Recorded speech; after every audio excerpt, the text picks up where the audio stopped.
Hello, hello, hello, everyone. Good evening. Good evening. Let me see, Brat Brat, number one, girl. You number one. All right. Good evening, PG. Much love. God bless. Aw, prayers, Summer Moon, Utah, Wales. Absolutely. We are your army to everyone in chat needing prayer. And the sweet Norway, prayers for her as well. God bless. God bless. Number two, Miss Justice, 1111. All right, 1111. He says, much love, PG. Much love to you, sweetie. Much love to all of y'all. God bless. Seeking Truth, number three. Hello, everyone. Much love. Purple Hearts for Summer. God bless. All right. Let me see. Number four, Beth Ann, number four. Hey, PG Mod, Summer's Army. Much love and prayers. Hey, girl, we appreciate that. God bless. God bless. I was I was I was talking with Lisa earlier, and I was hanging out with her. That's what got me in here a little bit later than normal, but it's okay. It's okay. Hey, Stephanie, how you doing, sweetie? How you doing, Australia? Good to see you too, girl. God bless. Good to see you guys up in here. Crazy retired lady, there you are. I see you, girlfriend. Only eyes for you. How you doing? Call me PJ. You call me PJ. All right. Hey, girl. And PJ's okay. PJ's okay. Just don't be calling me no BJ. Right? There you go. There's Sassy Pants. Hello, PG chat. Much love. Prayers for everyone. God bless, girl. God bless. Hey, Mills, how you doing, hun? Yeah, I cut another live. Hope all are having a good day and evening. Amen. Amen. Carrie, there's Carrie. Let's get down through here. Patty Allen, how you doing, sweetie? Justice for you. Shelly, how you doing, hun? Good to see everybody. Good to see everybody up in here tonight. Anyway, I'm gonna get to it. Because we're already running a little late, right? We're running a little bit late in here. So I'm going to get right to everything. I think you guys remember. Allison stating that summer. Remember, put a one in the chat if you remember Allison talking about how summer spirit came up on the porch and she seen it. She was sitting on the porch. She saw summer spirit, and summer spirit told her, "I'm home." Put a one in the chat if you remember that, because I remember. I remember Allison talking about summer coming on her porch in spirit, saying, "I'm home." And I had asked her. I said, um, she said she's home, and she said, "Yeah." She told me she was home, as if Allison's house was her home. Um, I often, I often thought, that Allison said that because she wanted to clarify. She wanted people to know, you know, what to look for, right? What to look for. I think she wanted to let people know that, summer was no longer with us. She wanted people to understand, that it was a solid. When she said that, I think she was trying to say, hey, it is a solid that summer's not with us. If you remember right, in the interview with Chris McDonough, she said, she was trying to tell him. She said, I don't, at first I was thinking, she was sleeping, but now I don't know. And I think she was starting to allude to Chris McDonough, right? She was wanting Chris to understand, hey, Chris, she wasn't alive on those milk jugs. I think Allison wanted, in my opinion, she wanted Chris to know, hey, I know for a fact she's not alive on those milk jugs, right? They brought her into my house. This is where she got cleaned up, right? This is where she got put into that outfit. That's where she got propped up on them jugs and everything. And, she wasn't with us. I think Allison, in a lot of ways, and when she said that Summer came up on, was on her porch in spirit telling her, I'm home. I think that Allison, I think at that point she was telling us she knew Summer wasn't alive. That, she knew everything that went on. And I truly believe she did. I truly believe she did. And I truly believe that, I truly believe Allison, I don't think Candace and Grandis, scared Hunter. I think his mother did. I think his mother is the one that, told him to grab your ass, boy. Right? Grab the back of your britches and straighten it up, because you're going to go to prison if you don't. You need to shut up. You need to say nothing. Right? And I think that's why her and Grandbun sit on that porch and really watched, right? I mean, they wasn't going to give Chris 5 seconds with Hunter alone. Not even 5 seconds. They were staying right there, right? They was going to stay right there and make sure Hunter didn't screw it up. Right?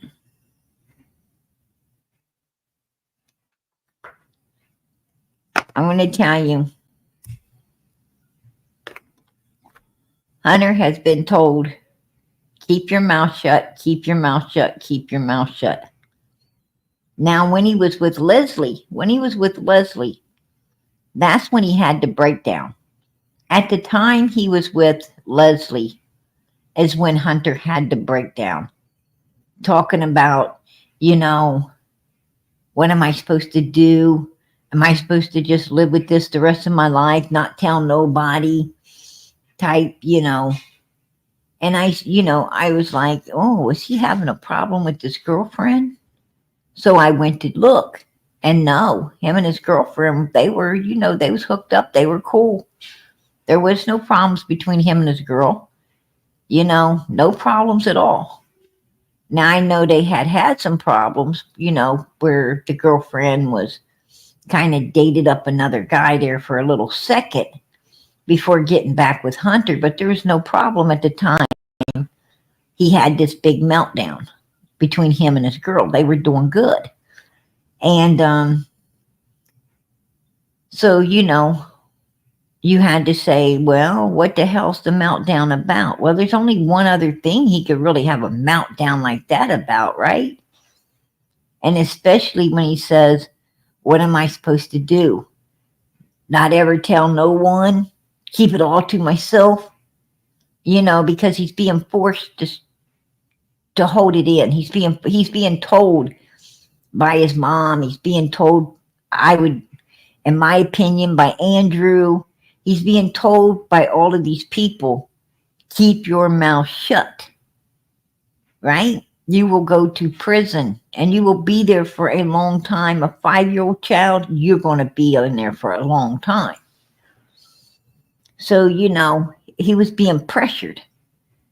He was wanting to talk, but he was being pressured. Now, here's my thing. Why, when Ronnie Lawson and them, when they got the video of Summer in the back seat, and you could totally tell, that, she was placed like that, right? She was placed upon these milk jugs by the way her hat was pulled, right? The hat was pulled way over, and to one side instead of down behind her like it would if nobody, she laid on there herself. It wouldn't be jerked like it was. And, and then, Hunter clearly stated, I played it out. He clearly stated, right? He plainly stated the boxes that Summer was on the driver's side, back seat, driver's side, when he got out of the front seat with Candace to pick up Grandma. Clearly, he was asked, where was Summer? Oh, she was on the driver's side in the back seat. And okay, and you was in the front seat, yes. And I got out and we moved the boxes that was in the way. We moved them to the back of the truck. We put one on the floor, right? And we moved the other ones to the back so I could get in. Okay, so this means, these boxes that were back seat in the video had previously been taken out, put into the back of the truck so Hunter could get in on the passenger side back seat when Grandis was going to get in the front. So these boxes were in the back of the truck. They were not in the back seat in the way any longer, right? They were no longer sitting back there where we saw them. There were no milk jugs. There was no boxes. What we would have saw was Hunter's ass sitting there. He would have been sitting on the passenger side back seat, Summer on the driver's side back seat. When they left the emergency room after picking up Grandma. Now they go to a couple smoke shops, right? And the boxes are still in the back. And Hunter's sitting there, passenger side of the back passenger side. And Grandis is sitting in the front passenger side. Candace is driving and Summer's right behind her. They go to a couple smoke shops. They get some stuff, right? Some illegal things. And what made it illegal was they was, supplying it to a minor. It was illegal because they were supplying it to a minor. Okay. It wouldn't have been illegal for adult, but it was illegal because it was given to a minor. And so now they go to Walgreens to turn in the prescription, right? And then they go to the swimming hole. They go over to the swimming hole. Now Candace has got the camera up and she's, going all around the place. And the only thing we're seeing is Hunter, right? We're seeing Hunter. And his back's turned towards her and he turns around and he gives her a look like, what the F are you doing? And she's like, still filming him up. And he's like, okay, I'm going to try to play this one off. So he grins, he throws up some signs. She goes to a flower and then she goes towards the water where we see Summer out there. Right? We see Summer out there. And then the next thing you know, Hunter's going out into the water and Summer looks, her back's turned at first, right? And I'm going to tell you, and Hunter is like hunched. He's hunched at this time. Hold on, y'all.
Okay, I'm back. I'm back. Sorry about that. Sorry about that.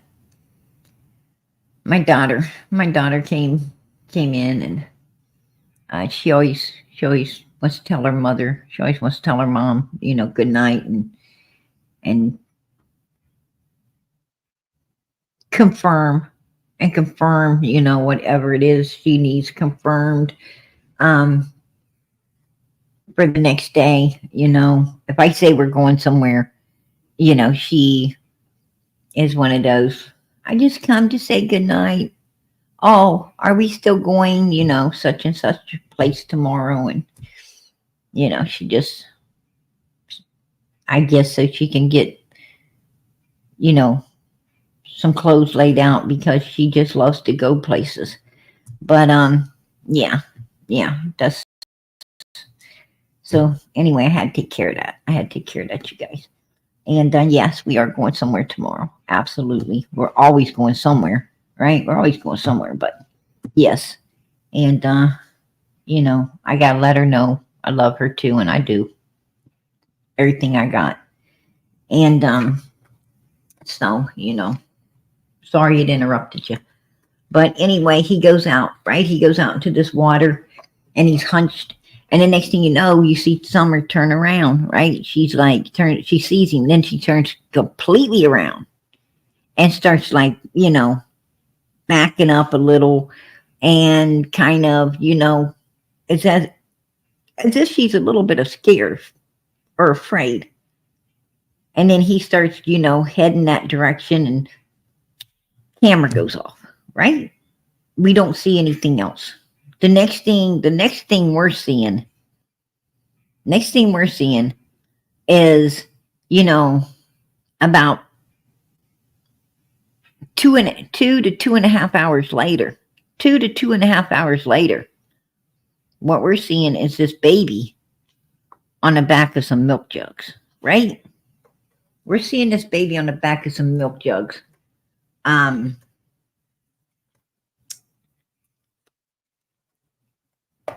A few hours after this stuff goes down. And she's not looking too good, right? She's not looking too good on the milk jugs, you guys. That's already been established, the bluing around the temples and the fingernails and the swollen up puffiness in the hands. Not looking good, right? It's not looking good at all. And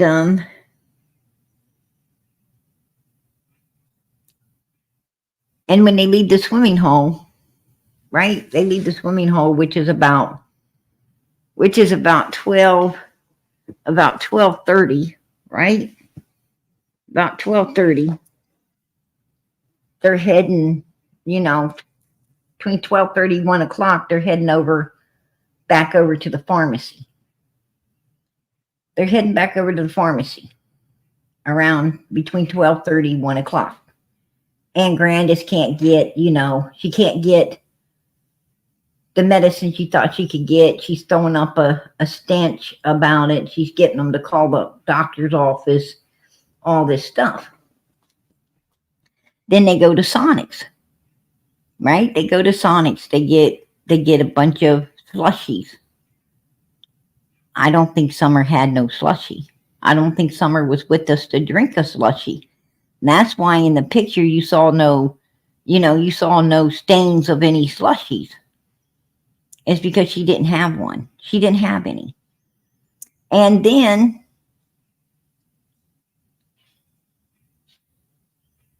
they go from there to, after getting slushies and everything, they go to the grocery store, get a couple jugs of milk, some cold milk.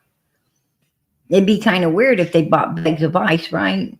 If they'd have propped her up on some bags of ice, everybody'd been like, whoa, we know for sure now. So it'd been really weird seeing her propped up on some ice. Instead, they got big jugs of milk, right? They got big jugs of milk. They put this stuff, as Hunter said, they didn't give him the milk to hold. He said they put it in the back. Just like he said he put the boxes in the back, he said the milk was in the back, right? Of the truck. It was in the back of the truck. And then Hunter, slipped up and he said, somebody asked about the pillow, right? He said, oh, she was sitting on a pillow. She's the only one in the car wet, right? She was on the pillow. She was on the driver's side sitting on a pillow. She's the only one in the car wet. That's what he said. Okay, so that lets us know that, I told y'all, I said, Candace ain't the type of mom. Why would she dress this kid? Why would she dress this kid that day when she didn't ever dress them kids before, right? Why would she dress them then? I had that question. Why the hell? Hey, Dorothy, your device is not connected, hon.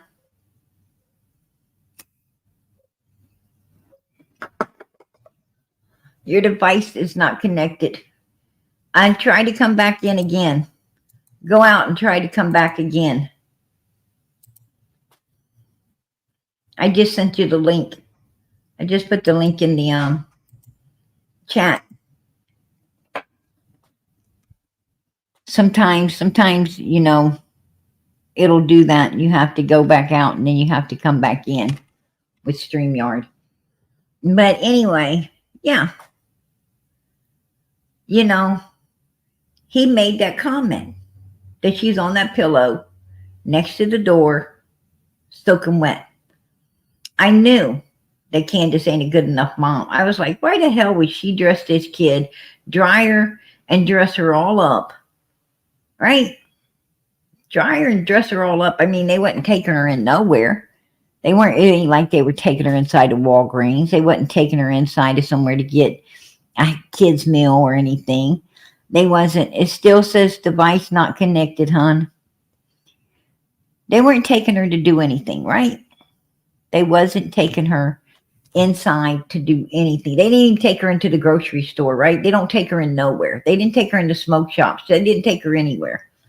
The smoke shop, okay, you got to be 21. I mean, you can't take kids in there anyhow. That's perfectly understandable. But the grocery store and, the Walgreens and, places like that, you would assume, of course, you take the kids into. But anyway, she had never, dried them up and dressed them before.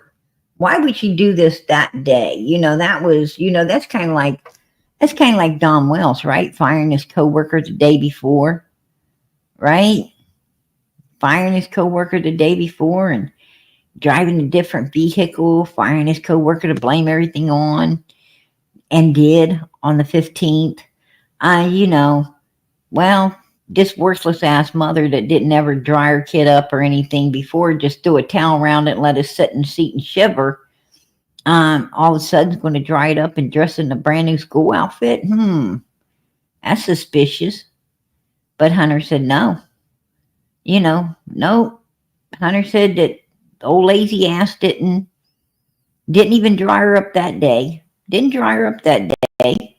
She was back there laying on that door, soaking wet on that pillow. All right. And if you ask me, she was laying against that door unalive. If you ask me, that's my opinion. That's my opinion. And Hunter was sitting over on the passenger side back there, shaking in his damn boots. And that, and they did go to get the prescription. They did go to Sonic's, and they went down to the store and got that cold milk. And they went straight to Allison's house. And when they got to Allison's house, the boxes, the milk, and the stuff was all in the back trunk. Back in the back of the truck. And they go in, and they take her in there. Allison knows they brought her in there. Allison knows That's where Summer was dried up and dressed. Absolutely. And what they did is got them boxes back out of the trunk of the car. The boxes that was originally in there that Hunter had moved, they moved them back. And they moved them back in order to brace the milk jugs. The one on the floor was holding the milk jug that was holding Summer's arm in place. And the top box was out so it would hold the top milk jug underneath in place. You could tell that those milk jugs had been jammed in there because there was dents, right? They were pressed in there so hard the milk jugs had was dented, right? We could clearly see that these have been wedged. They were wedged in.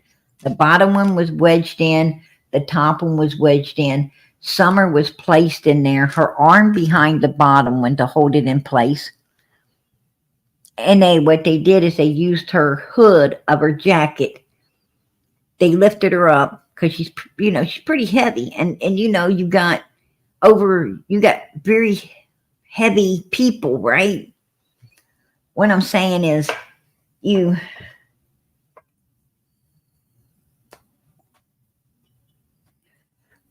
I'm just not going to waste no words.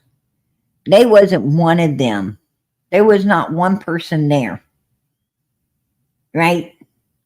That could really fit back in that back seat to adjust someone properly, right? Just saying. And I'm going to tell you, and these are some lazy people. Grandma, Grandis's old ass ain't going to, for one, be able to probably even lift and do nothing.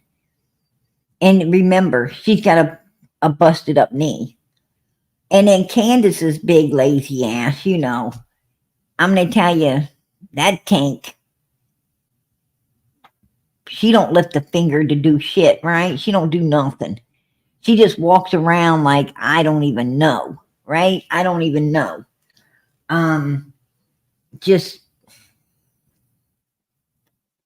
She just shuffles them feet like, she just shuffles them damn feet. I doubt if she even picks up her damn feet. She just shuffles along. She's so lazy. And, well, Hunter, he's out of the game, right? Hunter's out of the game. He's in a bedroom. He's in a bedroom freaking like just trying to pull his shit together, right? He's just trying to pull his stuff together. And Allison, what help can she be? She's already, shocked that all of this has went down and she don't know what to do. So there's a lot going on there. But the point being is, Hunter's done told us that Summer was not cleaned up and dressed like that at Sonic's or Walgreens or the grocery store. So the only other place they stopped that she could have been cleaned up was Allison's house, and that's where she obviously was. Allison supposedly has cameras because of a Xbox that was taken at one point. And all of these cameras are gone now. All of these cameras, everything, any sign of cameras, well, there's no signs now, right? On June 15th, 2021. All signs of cameras are gone. And Hunter's a mess in his room. He's shaking. He even admitted he was shaking. I'm going to tell you, one twisted tea ain't going to do that to nobody. A twisted tea and a vape, oh no, that boy, trust me, Hunter's had a lot more than a twisted tea and a vape before. If that boy's twitching and is shaking, it's because of something way more sinister than, I'm going to tell you what, I was 14, 15 years old too, right? At one time. I think we all were 14, 15, you guys. And I think we all know what it's like, I think we all snuck, all of us snuck some good stuff, right? We were all doing stuff we weren't supposed to do. And I'm going to tell you something. None of us had the shakes. None of us had the shakes. If we got the shakes, it's because we had to walk past our parents and hoping that, hoping the perfume and the bubble gum or whatever we was trying to mask the smell with was working. Now that might give you a little bit of a shake, right? Might give you a little bit of a shake. So we're very, very educated on what's going to give us the shakes. And it sure in the hell ain't what we was doing. That didn't make us shake at all. What made us shake is getting busted, right? Getting busted. What made you shake is Popo pulling up, right? And taking, taking the bag that you were hiding everything in away, and and possibly about to expose you to your parents, right? Going to expose you up to your parents. That gave you the shakes, right? That's why when you seen Popo pulling up, everybody went in 15 different directions, and and the bag was, the bag stood alone, right? The bag became the cheese. It was just standing there alone because ain't nobody else going to be standing with it. It wasn't that important.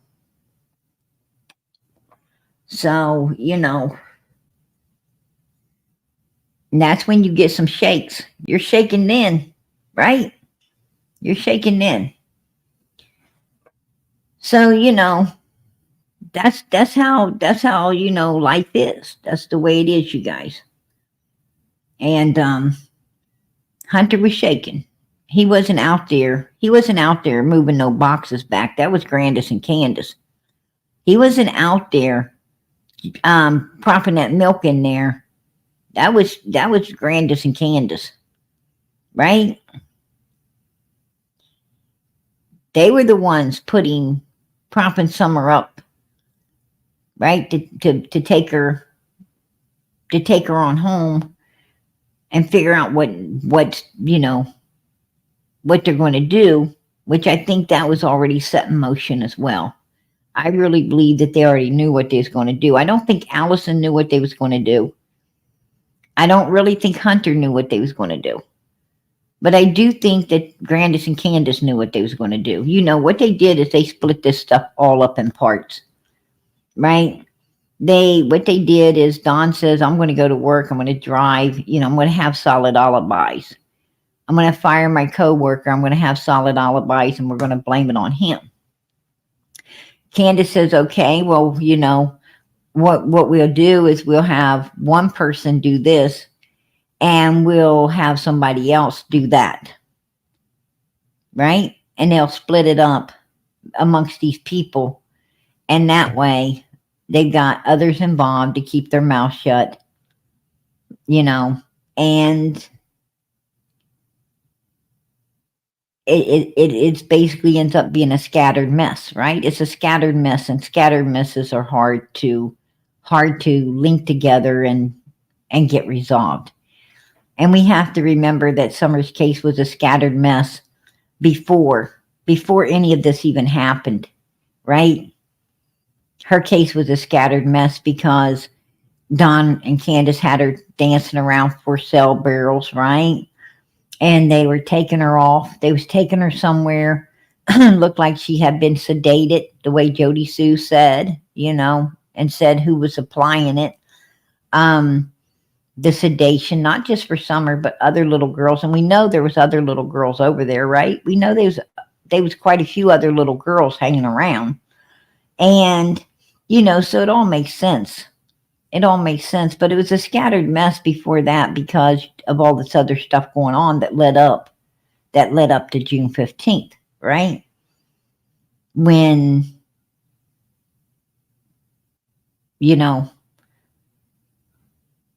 it all, if you ask me, it all abruptly came to an end, at the swimming hole. And, and Summer was placed upon those milk jugs, right?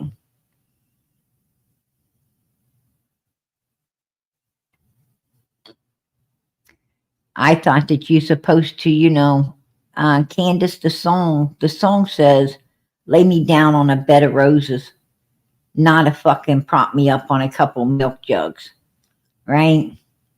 It don't say that. But then there's a song that says prop me up on a jukebox, right?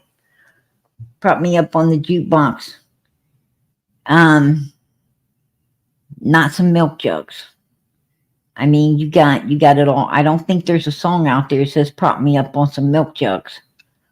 Yet. There might be now. I don't know. There might be one coming.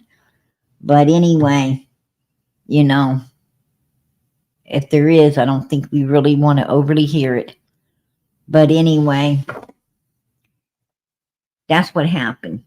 That's what happened right there. Hunter, flipped out. He couldn't help anything. And, it just is what it is.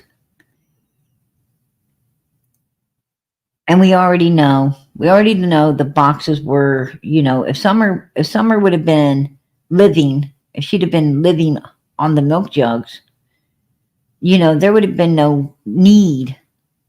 If she was alive in that back seat, there'd have been no need to put the boxes back in the passenger side of the car.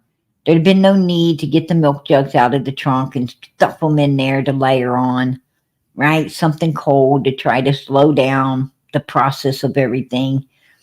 There would have been no need to be doing all this shit. There'd have been no need to take a fake ass fucking video about 10 minutes from the house, right? There would have been no need to do all of this shit that was done that day. And clearly we could see everything had been staged. Everything had been planned out, carried out. It was all staged up. Don taking the other vehicle, firing his co-worker, and then driving the vehicle with his phone and, solid alibi shit. Staged, right? This baby, what happened to this baby that, Hunter plainly told everyone that he don't get up early, right? He don't do early. Well, he was doing early that morning. And and I figured somebody like him wasn't going to be up that time of morning. I mean, this kid, Allison's house had slamming screen doors 2 or 3 o'clock in the morning, right?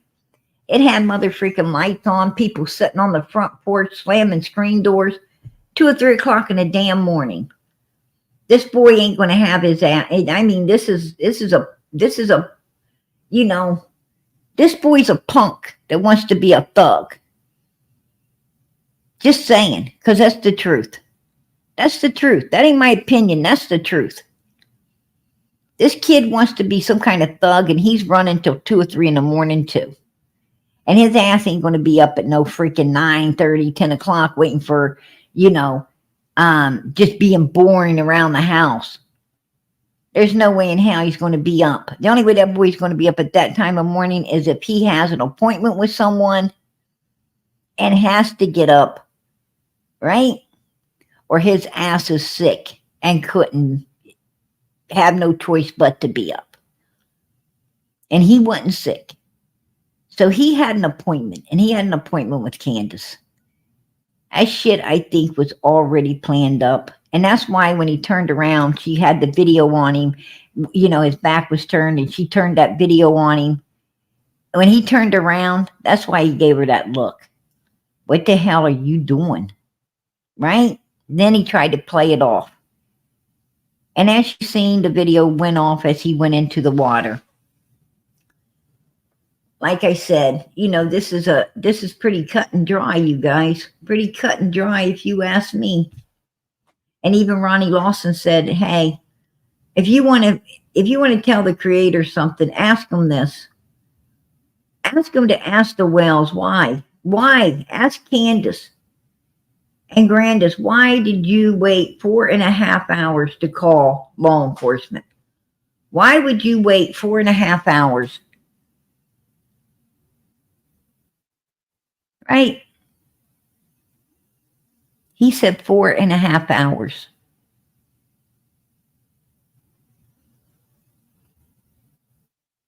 So Ronnie Lawson is taking it from 2 o'clock. 2 o'clock. He's taking it from 2 o'clock. 3, 4, 5, 6:30. He's taking it back to 2 o'clock. He ain't taking it back to no 2:30. That old boy's taking it back to 2 o'clock that day. So something led him to believe. Some reason.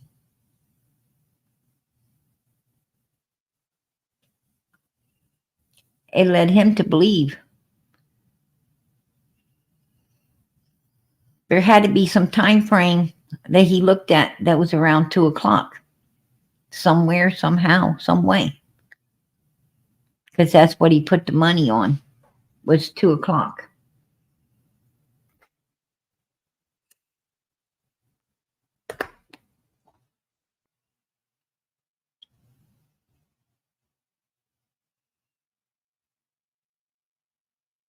You know, like I said, if you can keep these people talking, then you can get all the answers, right? A lot of people say, oh, the creators, they shouldn't. People shouldn't come out here to YouTube. No, don't come out here if you don't want to get caught. Do not bring your ass out here if you got something to hide, because if you come out here, you got something to hide, and you come out here, oh, let me tell you something. And these creators, they're going to find it. They're going to find it. I'm going to tell you, there is an old saying. There's an old saying, you guys. Your own tongue will what? Your own tongue will what? Be careful. Right? Your own tongue will get you. That's just the way it is, you guys. Be careful, because if you, and as creators, we know this. As law enforcement knows this. Law enforcement complains about, hey, Trish, I appreciate that girl. God bless. I appreciate it. I really do. I appreciate your support for Summer's channel. Amen. But law enforcement knows. They say they don't like YouTube. They don't like this. I'm going to tell you something. They love it. They love it because they get a lot of their information from it, right? They get a lot of information from it.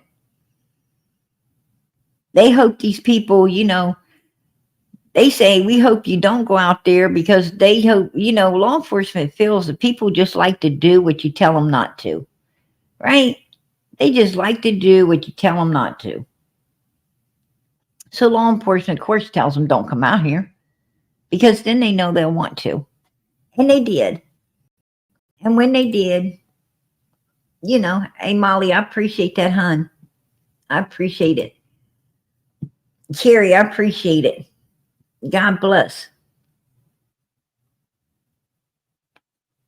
Oh, I'm going to tell you something, Australia. I'm right there with you, girlfriend.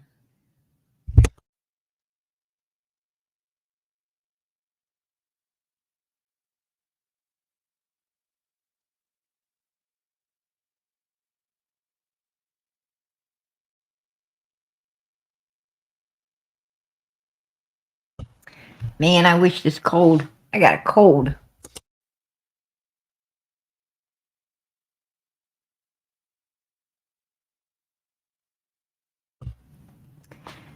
Wish it would leave. I wish it would go away. But I'm going to tell you what. They hope you do come out here because they know that these creators are going to get all the information from you. I'm going to tell you something. If I had something to hide, this is the last place I'm coming. Right? I'm not coming out here. Absolutely not. I'm going to tell you, anyone with even half a brain, just half a brain, knows. What does lawyers tell you? They tell you to keep your mouth shut. Keep your mouth shut. Don't talk about it. Don't talk about it to nobody. Don't talk about it. Plead the fifth. Ask for your attorney. Do not say nothing.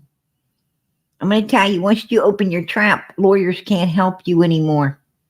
They cannot help you. I mean, you're buying in. You're buying into, you're buying into false security, because that lawyer is not able to do nothing for you, right? If you would have kept your mouth shut, then you got a chance. You got a chance, of not getting wrapped up in everything. But Hunter's already gave a lot away, and he's gave so much away. I'm not understanding why law enforcement has not took him in and questioned him. I don't understand why law enforcement didn't take him in there freaking day one. Why didn't Ronnie Lawson take Hunter in, and say, what took you guys 4.5 hours to call law enforcement? Oh, son, I'm going to tell you something. You're trying to tell us that this kid was really with us on those milk jugs? I think you better start talking, because you could spend a long time in prison if you don't. First one to talk's first one to walk. And I think, he might have gave it up. I think Hunter would have broke. I think he would have broken. I think he'd have gave it all up. I really do. I just don't understand why law enforcement didn't try harder to solve Summer's case. There's something, there's something really weird about it. PG, when's your birthday? Halloween? I don't know. I don't know, but I heard it was Halloween. That's when, like the 31st?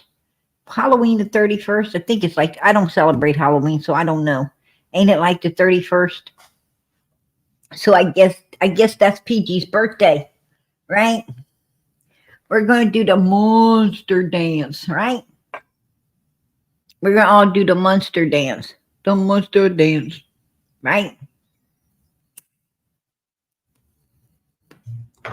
Yeah. PG's going to be singing, happy birthday to me, happy birthday to me, happy birthday to PG. It's Halloween. All right. That's supposed to be PG's birthday. I don't know. Hell. If the haters wanted to be PG's birthday, then it could be my birthday.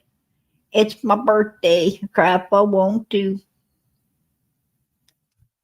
Right? So, I'm not sure what day the 31st lands on. Probably, oh man, I might not be in here on my birthday. I might have to come in on my birthday, though. I might have to come in really late. I have to come in really late on my birthday. I don't want to miss my birthday. Right? I have to come in. I have to come in, you guys. Probably be in really late. But I have to be in there.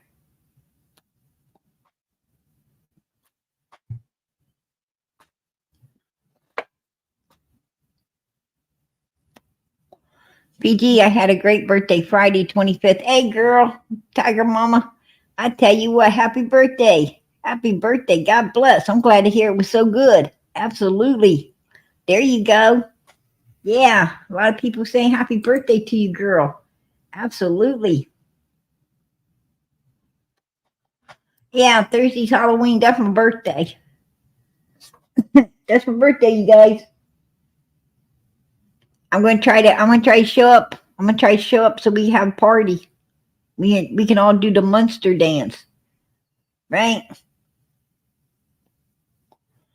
Heck yeah. Mm-hmm. Yeah. You guys, if you guys want to know who PG is, just look for the Christmas candy in your kids' baskets, right? PG's handing out Christmas candy.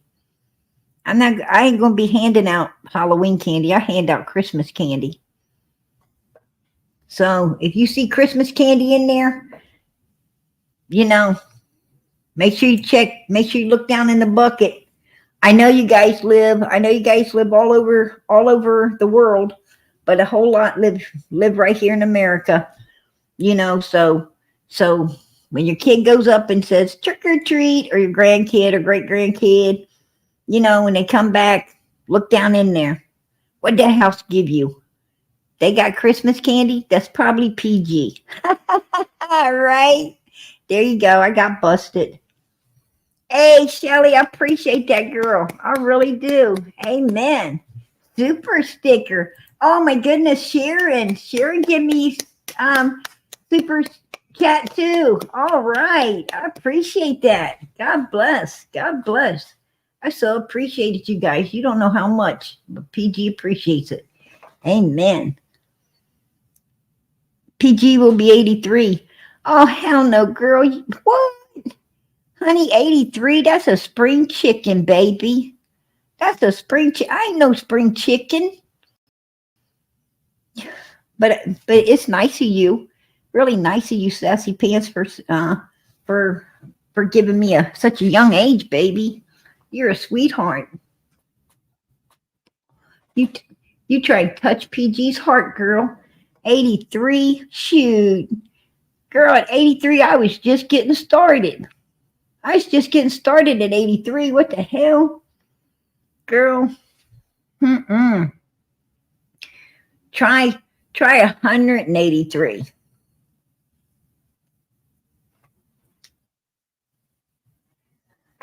I give you guys a hint.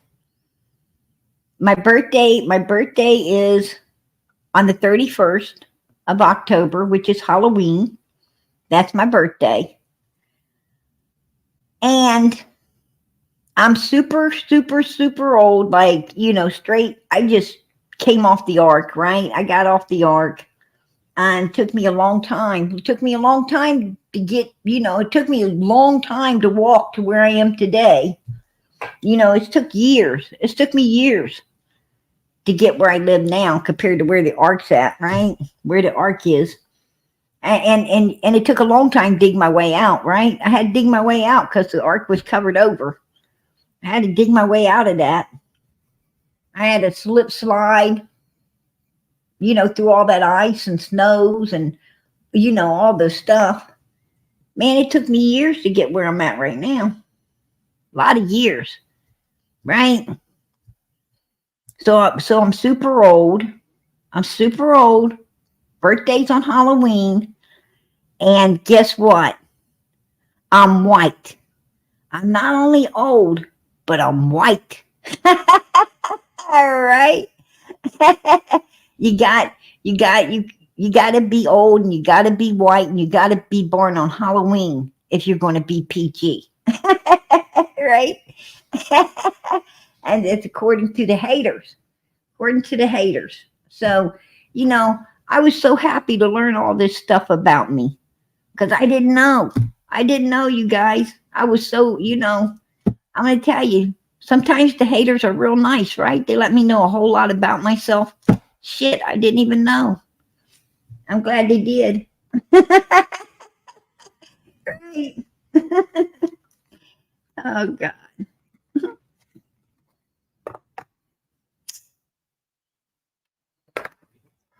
But we're going to be doing the Munster dance. We're going to be doing the Munster dance. I'm going to really try hard to get in here Thursday because I don't want none of y'all for, missing my birthday. I don't want nobody. I don't want nobody to miss this old white ass lady's birthday named PG. Right? Oh God. Right? I'm an old bag of damn bones with no teeth, you guys. Rattle me bones, rattle me bones. Right? I chew the fat with you, but I ain't got no teeth. Oh shit.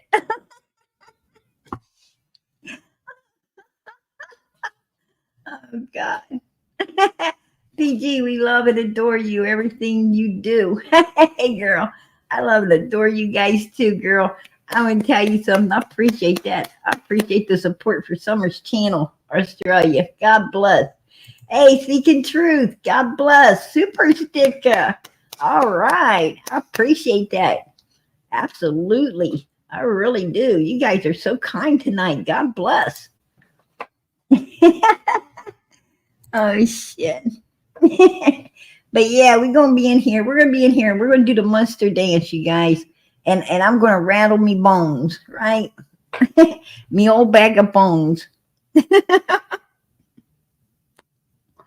Oh God. Oh shit. There's my cold one. That's another thing, you guys. I just sit back and pop these cold ones. I think that PG drinks. Oh shit. I gotta have something to soothe my gums. Right? Yeah, you mean Kathy Morrison? Right? Oh shit.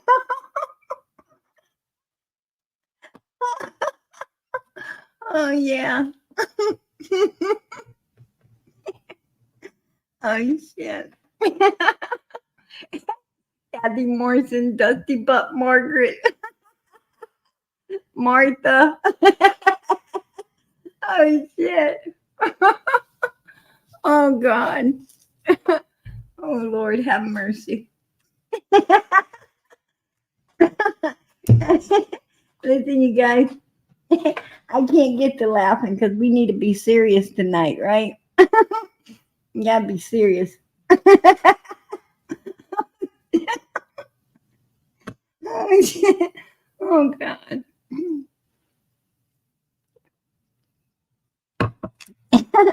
PG should have stayed away from them brownies, right?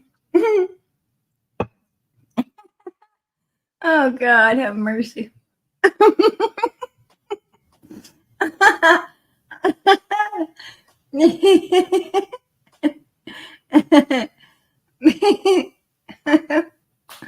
Oh shit. PG, I thought you might have passed away the other day because I seen where the oldest person passed away. All right. Yeah. Well, I'm gonna tell you. Oh Lord.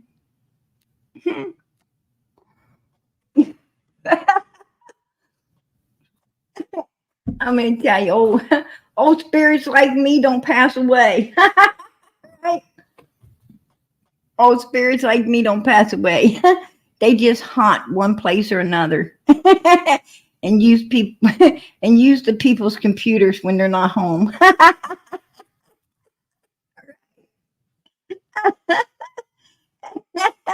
they open they open YouTube lives.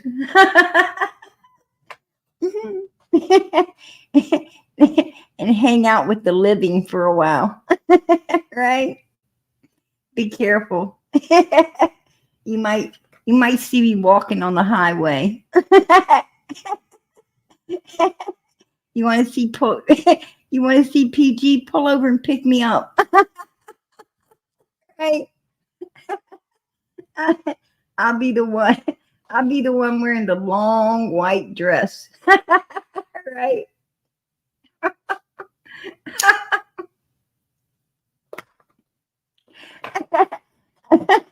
I'll be, I'll be, I'll be the old white bag of bones wearing that long white dress, y'all.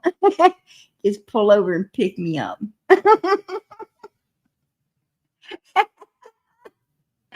Oh shit! You want to know? You know what somebody said was funny, and I found it kind of funny too. Probably not as funny as they did, but I found it funny too. Do you know? You guys should think about it. Think about it. You know? Did you see White Boy? Did you see when White Boy went to some kind of place and he said this is PG and punched some horrible looking thing, some Halloween thing in the face? Remember he did that? Put a one in the chat if you've seen him do that. Do you remember him doing that? Put a one in the chat if you remember him doing it. PG, we love you. We appreciate everything you do for Summer. Beautiful Summer deserves to be found. Justice served for Summer. Her brothers. Yes, he did. Yes, absolutely. Yeah. He went into, I don't know what it was, but he went into some place, I guess. This is what I'm hearing. He supposedly went into some place and there was some kind of Halloween decoration or something, and he punched it or something, saying it's PG. Anyway, right after that, he seemed to be in a terrible motorcycle accident, wasn't he? Right? Talk about karma biting you in the ass. Right? I don't think that's something people should do, right? I don't think and I called it, didn't I call it? I said, you know what? The old devil's going to grab them people by the ankle. I don't want nothing to do with them. I said, the devil's going to get them and pull them, pull them into Hades, right? I called it. And I'm going to tell you, old Jinx was going at PG pretty hard too, wasn't she? Well, from my understanding, she fell in the bathtub and got some stitches, right? Now, you might want to be careful who you talk about, right? May want to be careful who you talk about, who you get, ugly with. Not good, you guys. But yeah. But we're gonna be in here. I'm gonna try to get in here. It's probably gonna be really late on the 31st, but because it is Halloween. I don't do Halloween, but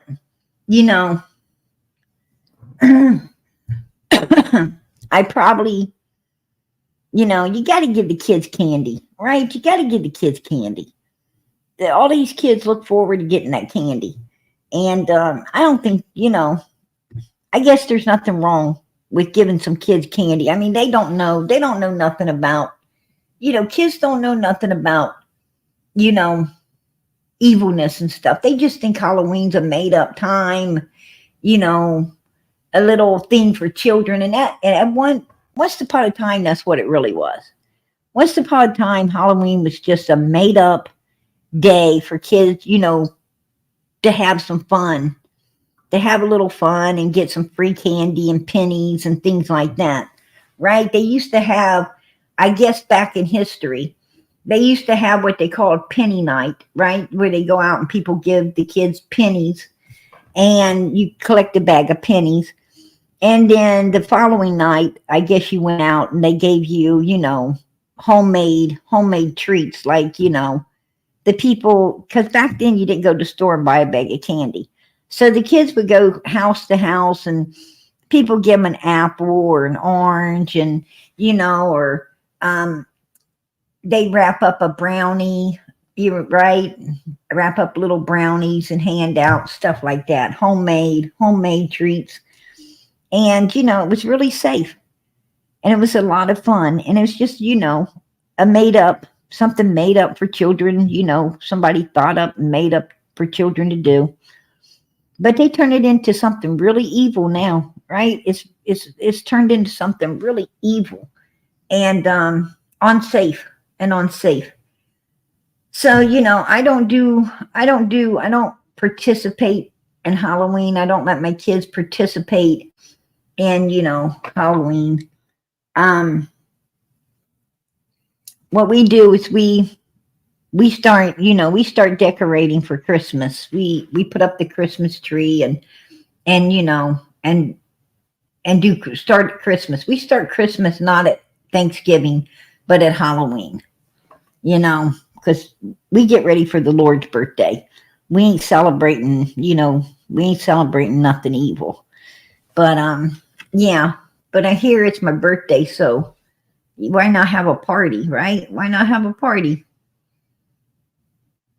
Hey, I appreciate you coming in. God bless.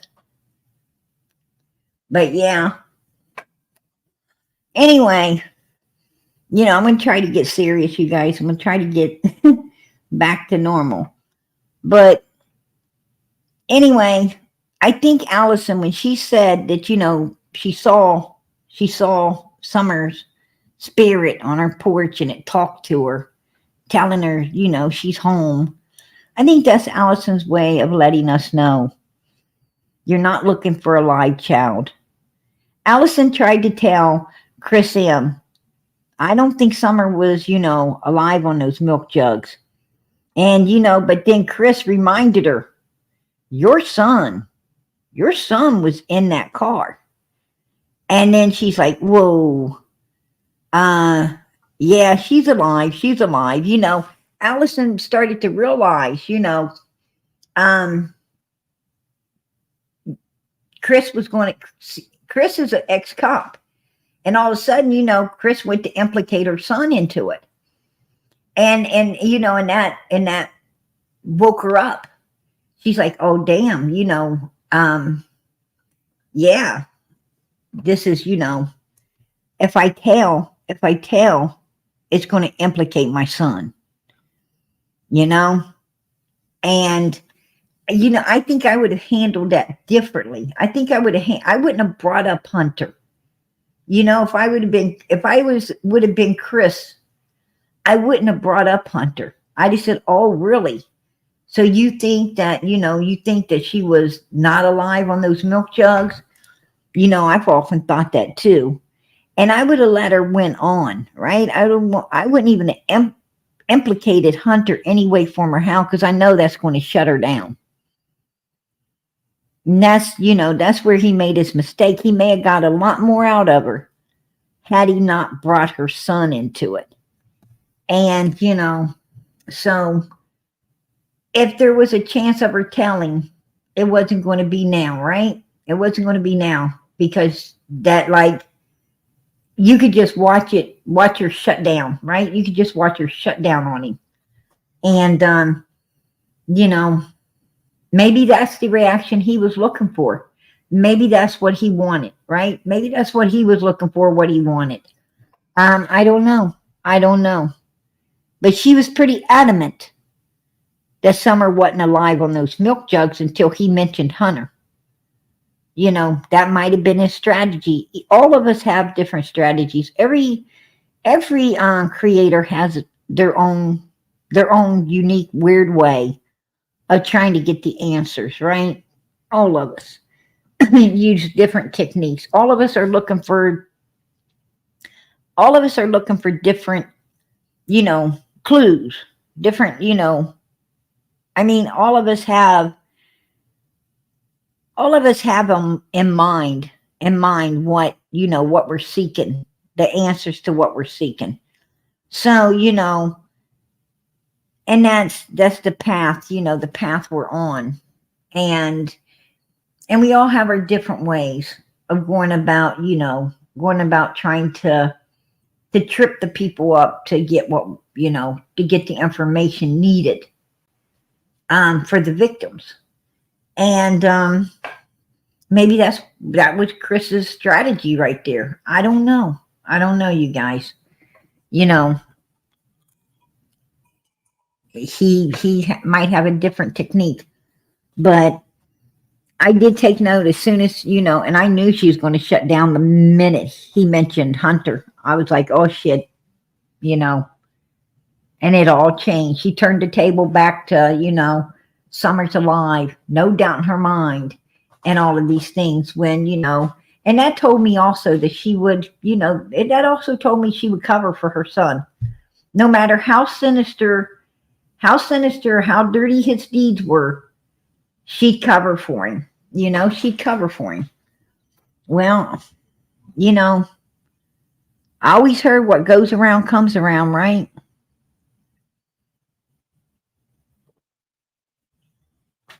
And it seems like it did. It seems like it might have, to me.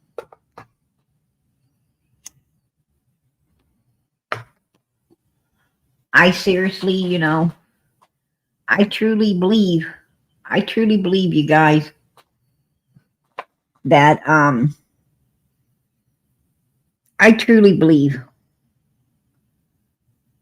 that Summer was not alive on the milk jugs. I truly believe Allison was trying to tell us you're not looking for. See, I don't think Allison knows what happened once Candace and Grandis left her house. I think she knew that Summer wasn't alive anymore because that's where they dressed her and propped her up and everything. But I don't think Allison knew where they took her or what they did with her after that. But I think Allison wanted people to know that you're not looking for a live Summer at all. So please don't be looking for a live one. I think law enforcement got that memo too. Because if you remember right, Pruitt came out and he said, pretty much the same thing I've been saying. I know a lot of people, back at the beginning of this, a lot of people wanted to believe Summer was still with us because they truly loved her. And nobody wants to think that, someone is sinister enough or evil enough to destroy a 5-year-old little child. No one wants to believe this. No one. And a lot of people, wanted to believe, and there's some people that probably still do. There's some people probably right now still want to believe this. It makes them feel better to believe it. And, and that's okay. That's okay. If people ain't ready, if they're not ready to, to face that option, then, okay. That's okay. But, I think Allison was telling us, I saw her ghost, right? I saw her ghost on my porch. It told me she was home. I think that's Allison's way of, not getting law enforcement all over, but her way of, keeping law enforcement away, but still telling everyone, I know Summer's not with us. And how would she know that? Well, she would know that because Summer was carried into her house. Summer was redressed and everything from her house and propped up on the milk jugs from her house. That's how. And Hunter done told us that Summer was wet on a pillow. The only one in the car wet on a pillow when, when they went to Sonic's, Walgreens, Sonic's, and the grocery store. Now 10 minutes from home, we see her all cleaned up in dry clothes. Where did that happen at? It had to happen at Allison's. And that's why, why no cameras were at Allison's anymore. That's why the cameras disappeared, right? The ones she had throughout the house. Well, she unplugged all them and got, I think she got rid of them. I think she hid them out somewhere. And, and it's too bad. It's too bad that, law enforcement, it's too bad law enforcement didn't get her You know, they could have took her address.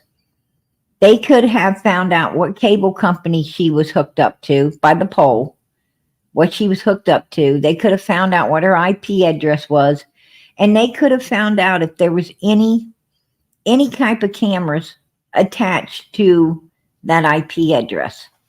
And then they could have, you know, then from there they could have subpoenaed, you know, or not subpoenaed, but got a warrant. They could have gotten a warrant to seize them cameras. They could have went in her house and said, you need to produce these cameras. We know you had them. Where they at? Right? They could have did a search and they could have did a seize on those cameras. But, you know, law enforcement wasn't working hard enough. It's like they didn't want to solve.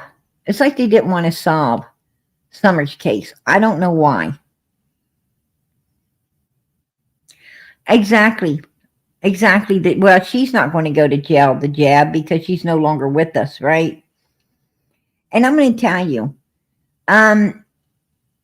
if Allison, you know, in my opinion, Summer was passed away on the milk jugs. In my opinion, she was cleaned up and dressed at Allison's home, right? And placed back on those milk jugs. In the car. I think they got the boxes, because Hunter said they put the boxes in the trunk. They put the jugs of milk in the trunk, the groceries and the milk in the trunk. You know. And then he changed up his story, and he said he was holding those jugs of milk. They gave them to him to hold. He wasn't going to clean up a milk mess and all this bullshit. Those jugs of milk were not. Those boxes wasn't even there when Hunter's ass was sitting on the passenger side of the car in the back. That milk, nor the boxes were back, you know, were back there. The only thing in that back seat was his ass. And Summer was against that driver's side door, right?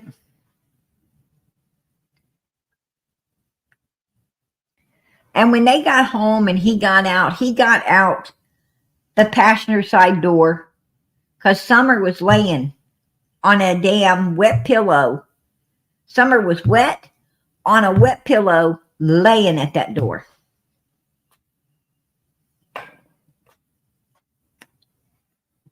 And he got out the passenger side. And then what happened was Candace had him come around, and they got Summer out. And they carried her up into the house. And that's where they dried up and they dressed her up.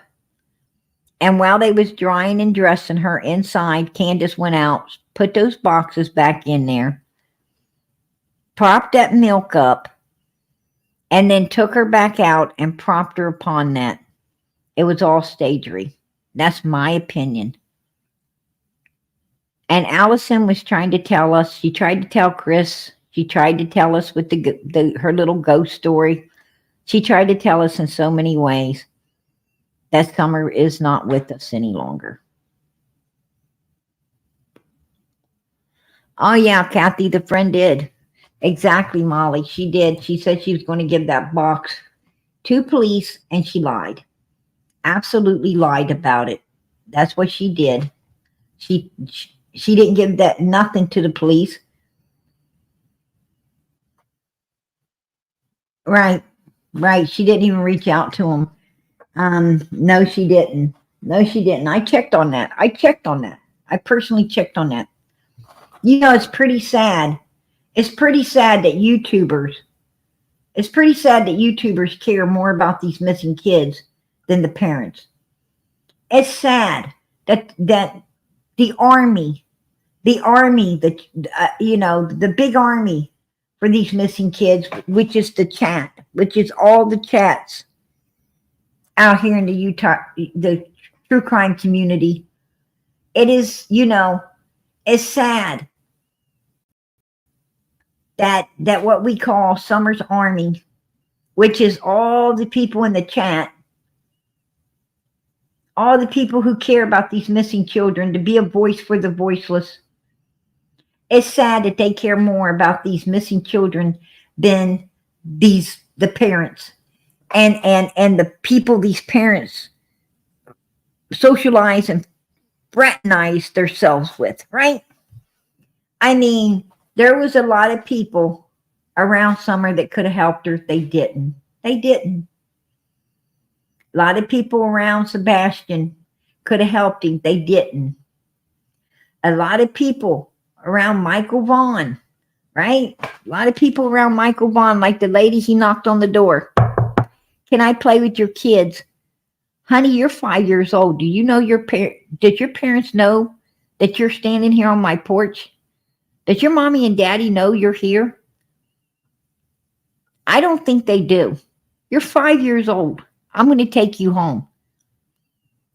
You just hold on. You come in here, all right. And I'm going to get the kids ready, and I'm taking you home. And I would have took that child right back to its house, knocked on the door, and said, hey, did you know your little boy's out of the house? He's knocking on the door at my house wanting to play with the kids. And I'm concerned because I don't let my 5-year-old out like this. And I don't think you do either. So here he is. And if that neighbor would have done that, well, Michael would still be here. But the neighbor said, no, you can't play with my kids, and shut the door. And didn't care what happened to Michael. Right? Didn't care what happened to Michael after that. You just don't do that. You don't do that. It's our job to watch over and take care of all children. All children.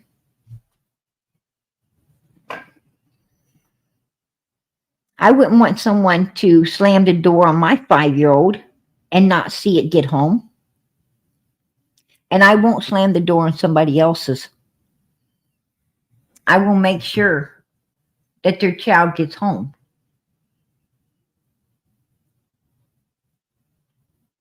This is a very dangerous world, and no one is safe, right?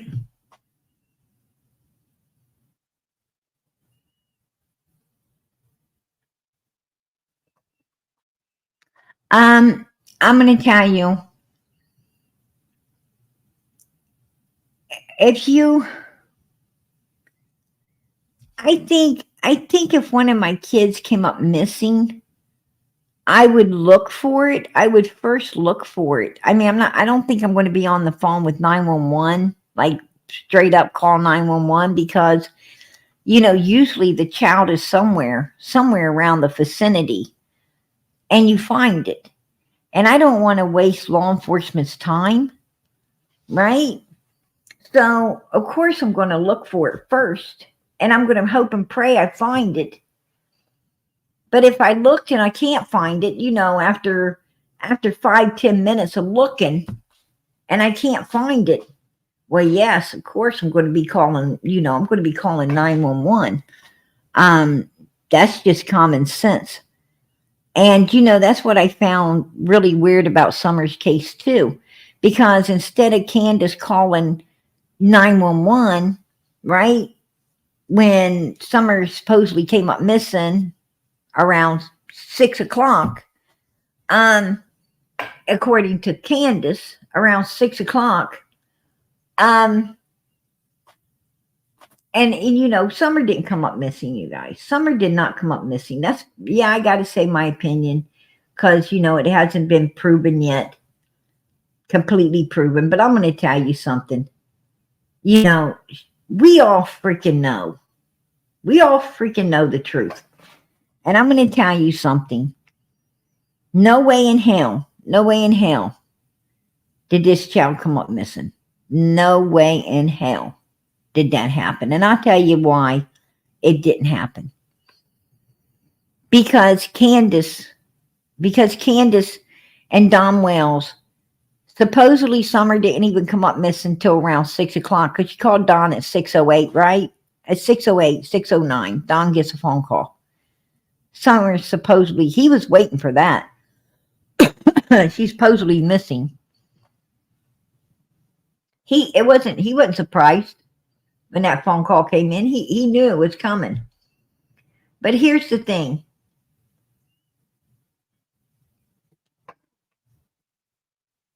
Candace and Don both, and Grandma, for one, all of them,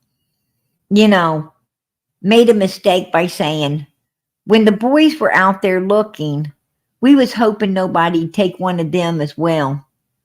So see, they didn't know if Summer's taken. They didn't know if she wandered off. They didn't know what the hell happened. But see, they already, they wasn't telling you what happened. They were telling you what they had already put together in their plan. Their premeditated bullshit that was carried out June 15th, 2021. That's why they was able to tell people where she wasn't, because they already knew where she was. But also, we know that it's a lie because Don and Candace both said Jody Sue heard a scream. Well, Jody Sue put this scream at 4, actually at 4:47, around 4:47 is what she was saying at the beginning, right? 4:47, 4:48, something like that. And then, but she's moved it back to like 4:30 now. But it was down in the 4:40 something when she first came out, talking this bullshit about hearing some animalistic scream, right? Well, Don and Candace both were trying to, bullshit people with that scream, right? Our neighbor heard a scream and, they heard Summer scream. Well, there's no way in hell, Don Wells, that could have been Summer, because if that had been Summer, then there wouldn't have been no planting flowers. There wouldn't have been no candy. There wouldn't have been no sending her back in the house. Right? Because at 4:47, they would have been in the mix of doing all these things, because she wasn't even supposed to disappear till 6 o'clock. Right? Because you got a phone call at 6:09. And law enforcement didn't get a call until 6:30. Now, my question is, why the hell, if Candace calls you at 6:09, what the hell took you 20 fucking minutes to call law enforcement? What in the hell took you 20 damn minutes to call law enforcement if your child was truly missing? If your child was truly missing, you're not going to hang on the phone with your fucking old lady for 20 damn minutes before calling law enforcement. Nobody's going to do that. No one's going to do it. It's going to be, you need to come home. Did you call law enforcement? No. Hang up and do that, you dumb bitch. Why are you calling me?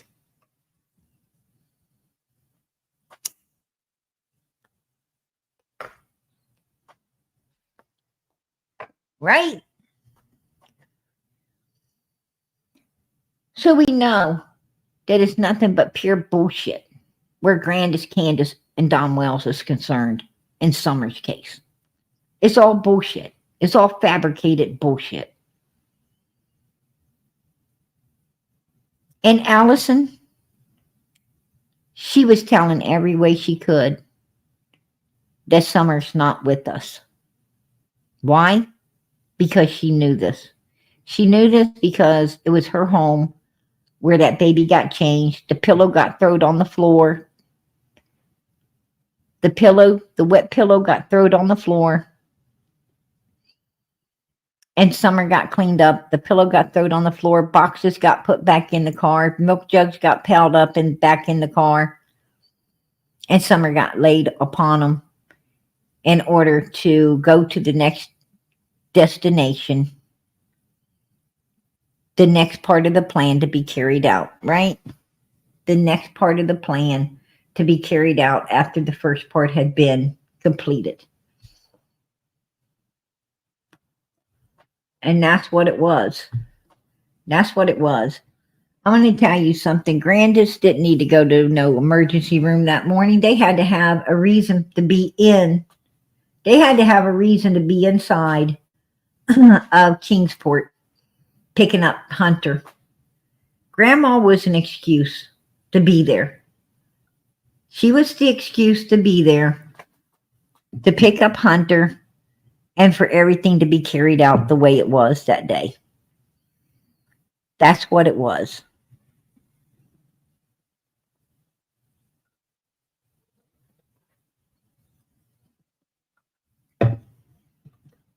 And I think we pretty much, out of all of these people, especially with Hunter coming back out recently and running his chops on Daddy's panel, I think we got a lot more answers. I think we got a lot more information. I think we got pretty much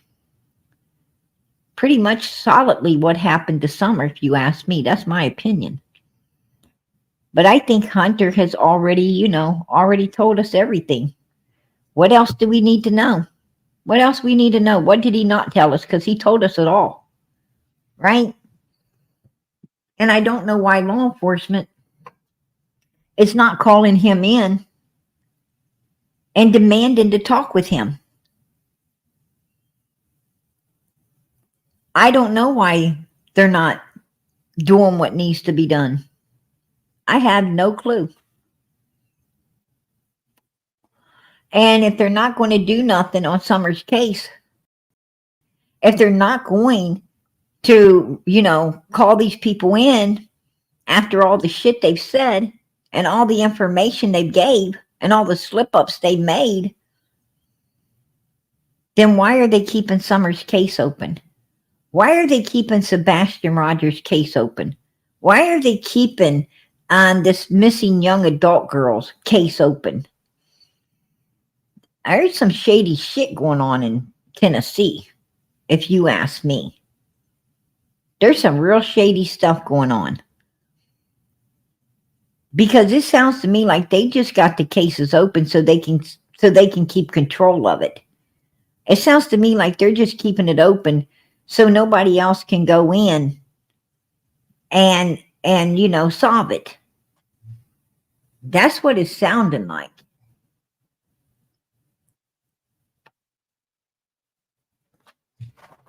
Because if they ain't done no more than they're going to do on Summer's case in 3.5 years, we're heading for number 4, right? We're heading for number 4.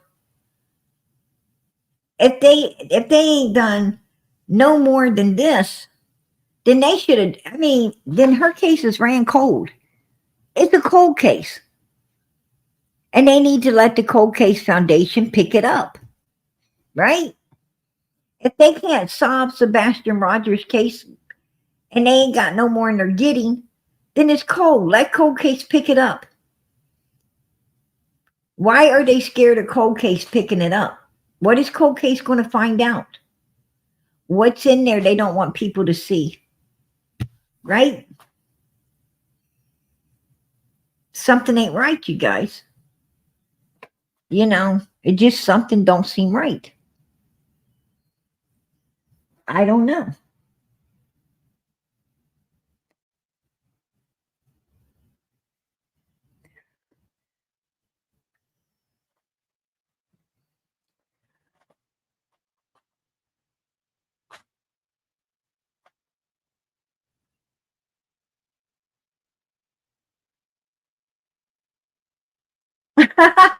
I don't mean to laugh, Nicole's.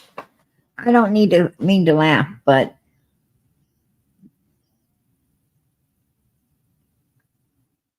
that's a funny name. That's a funny name. Holly Bobo. That's funny. That's a funny name.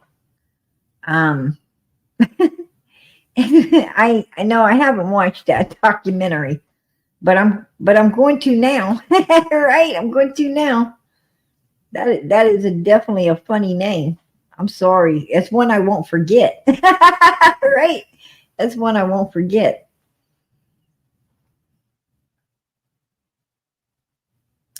Yeah, I'm telling you. I think we all got a point about Tennessee. And I'm not. I'm not alone in saying this. I mean, everybody's saying it. Everybody is saying it. Not just PG, but everybody's saying it. Right? Oh, I wanted to let you guys know. Listen, I wanted to let you guys know that Leilani's attorney came out on live court TV. He came out talking to a lady there, and and he said, because she asked, who had Leilani's children, and Billy Joe does. Billy Joe has the two children right now. And not only does Billy Joe have, but they said that he said that there's an open CPS case on it right now too. Now I don't know if she's having some trouble, if they're trying to take the kids away from her because of, her lack to protect Quentin, or not, or maybe if they're trying to put some charges on it, bring some charges against her. I don't know what's going on, but he did mention that there's some kind of open thing with CPS. So yeah, I just wanted to update you guys there too. I wanted to update you there, but I'm going to tell you, if Allie would have told the truth, if Allie would have told the whole truth and nothing but the truth about June 15th, 2021, and what went on at her house, after Candace and them got back to her place, would Allie still be alive today? Would she still be alive today had she told all the truth and nothing but the truth? Is it a possibility that she wouldn't have met with her maker? Um,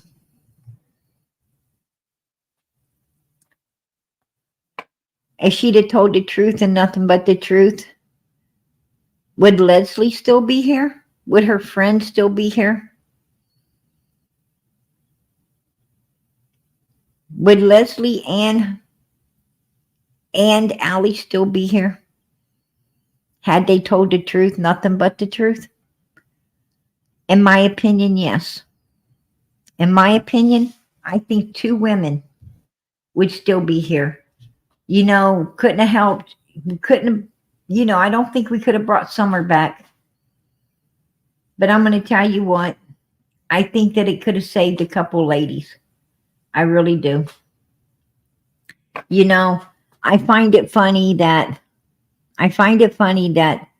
Hunter was living with Leslie, and she ended up, from what I was hearing, she ended up leaving this world the same exact way Allie did. And then Hunter went back to his mom's, right? He went back to his mom's after what happened to Leslie. And it wasn't long, the same exact scenario happened to Allison too. That's red flags right there. That's red flags. I mean, it's, Hunter, what we seen was Hunter going into the water, video camera going off, and, next thing we know, Summer's on some milk jugs. Hunter's, living with Leslie. He's having this big breakdown. Did Leslie learn some things that she might have went to law enforcement with? Did she learn something she may have was going to take to law enforcement, maybe threatened to take to law enforcement? Because it seems like, that's around the time she ended up unalived. And then Hunter goes back to mommy, and he robs mommy, And I'm sure mommy was pretty upset. Did mommy say I should have told the truth? I should have I should have let you go to prison. I should have is that why mommy isn't here either? In my opinion, yeah, that could very much be the reason. I don't know. It's sure looking pretty damn shady to me, if you ask me. Right? I mean, I personally tell you the truth. To tell you the truth, where I'm sitting right now, I'm wondering who's next. Right? I'm wondering who's next. That's what I'm wondering. Because you just don't stop when you do stuff like this. You don't stop. You get a thirst for it. You get a thirst for it. It becomes too easy to do. And it gives you a it gives you a high and an adrenaline rush that you thirst for, right? You thirst for it. So there'll be another. If this is the case, there'll be another. No matter what anybody tries to do. Somebody else will be a victim. That's for sure. I'm just wondering who. I'm just wondering who.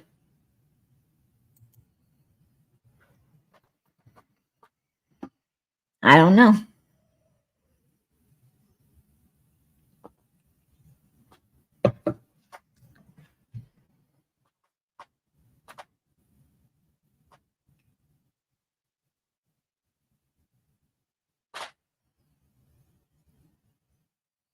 I think you guys are right. I think you're right.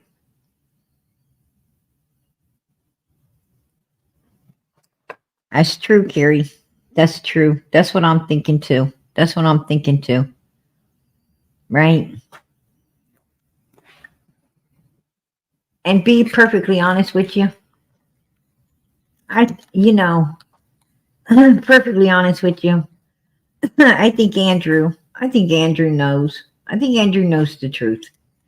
Right? I think he really does. I think Andrew knows the truth.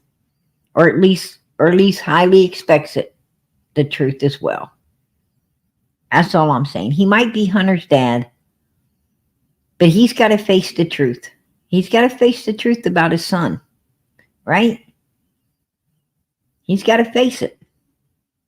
Candace and Don Wells was the worst thing that ever entered Allie's life. The worst thing that ever came down the pike for her was Don and Candace Wells. Don and Candace Wells was the worst thing that came down the pike for a whole lot of people. For a whole lot of humans. Right?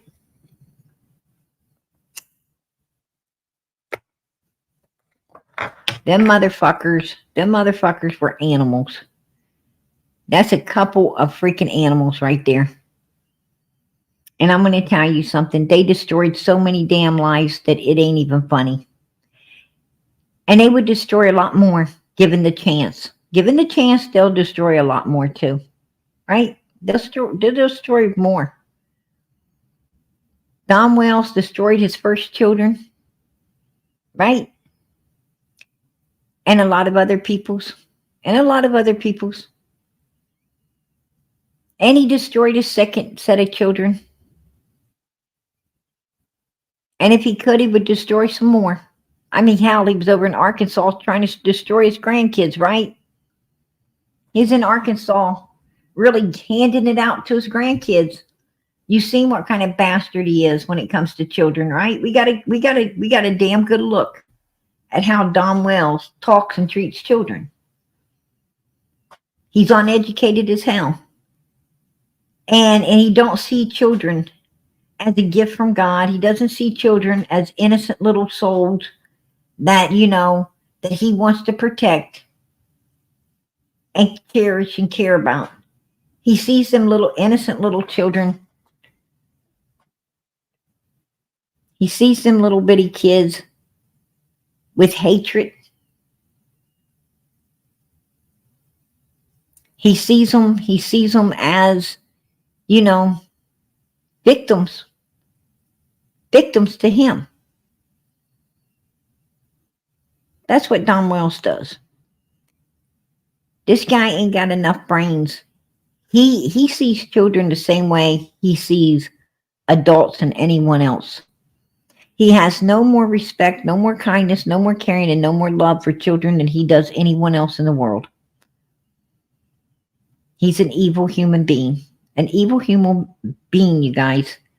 And there's nothing you can do about it. And he treats these kids horribly.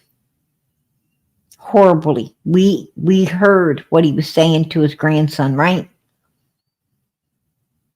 I wouldn't let that bastard around a child. Nor Candace either. Neither one of them. I would not want them near my children. Period. Don and Candace Wells looks to groom. They look to groom these children to do what some sinister shit that they want to do, and to lead them to nothing but pure destruction. They don't give a rat's ass about any human being. They just care about self-gain for them. What are they seeking to get out of that child? What are they seeking to get out of that teenager? What are they seeking to get out of that adult? What are they seeking? Because they're always seeking. That's what fucking predators do. They're always seeking. Right?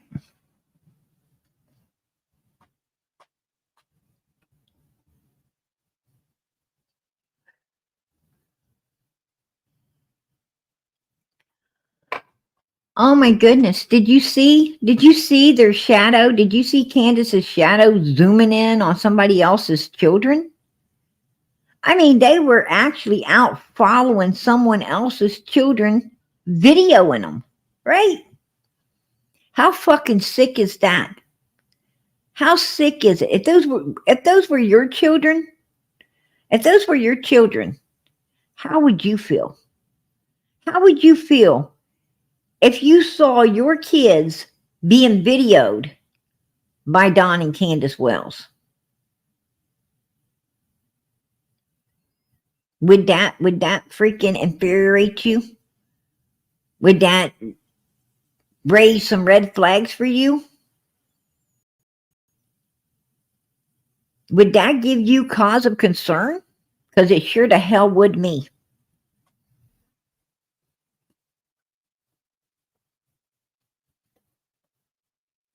Oh yeah. Exactly. Exactly. I'm going to tell you, girl, I'm right there with you. I'm right there with you on that.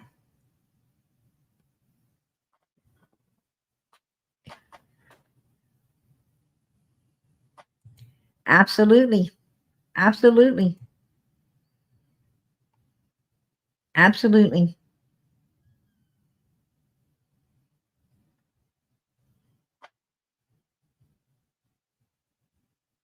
Oh yeah. I'm going to tell you something. I'm going to tell you right now. If I would have saw somebody like that, if I saw somebody like that, videoing up my child, I'm going to tell you right now. I'm just going to tell you the truth. They wouldn't have no phone. They wouldn't have no phone because it would be under my foot. It would be under my foot. Trust and believe that. They are not going home. They are not going home with a device that's got my children on it. Oh, hell no, you ain't. And especially when you are number one suspects in your own child's disappearance, I want this shit in law enforcement's hands, and I want it in their hands right now. I would have confiscated that phone from her. That's what I would have done. I'd have got that phone. I'd have took that son of a bitchin' phone and I'd have called law enforcement. And I'm going to tell you, if those was my kids and I saw them on video out here the way we did, say I didn't notice that they did it, but I seen the video out here of what they done, I would have took it to law enforcement immediately. And I just said, what the hell are you going to do about this? What are you going to do about this? There's a video all over YouTube of my kids from two sickos, number one suspects, videoing my children and putting it out there.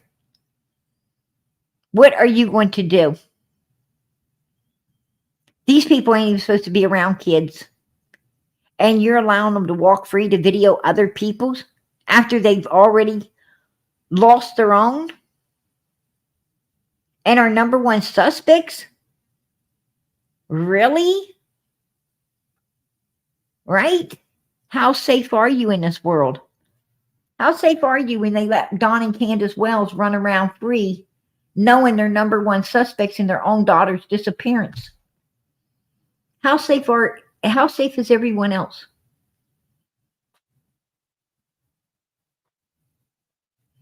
Yeah, that's exactly, Anna. You know something, girlfriend? Me and you both have that question. We both have that question.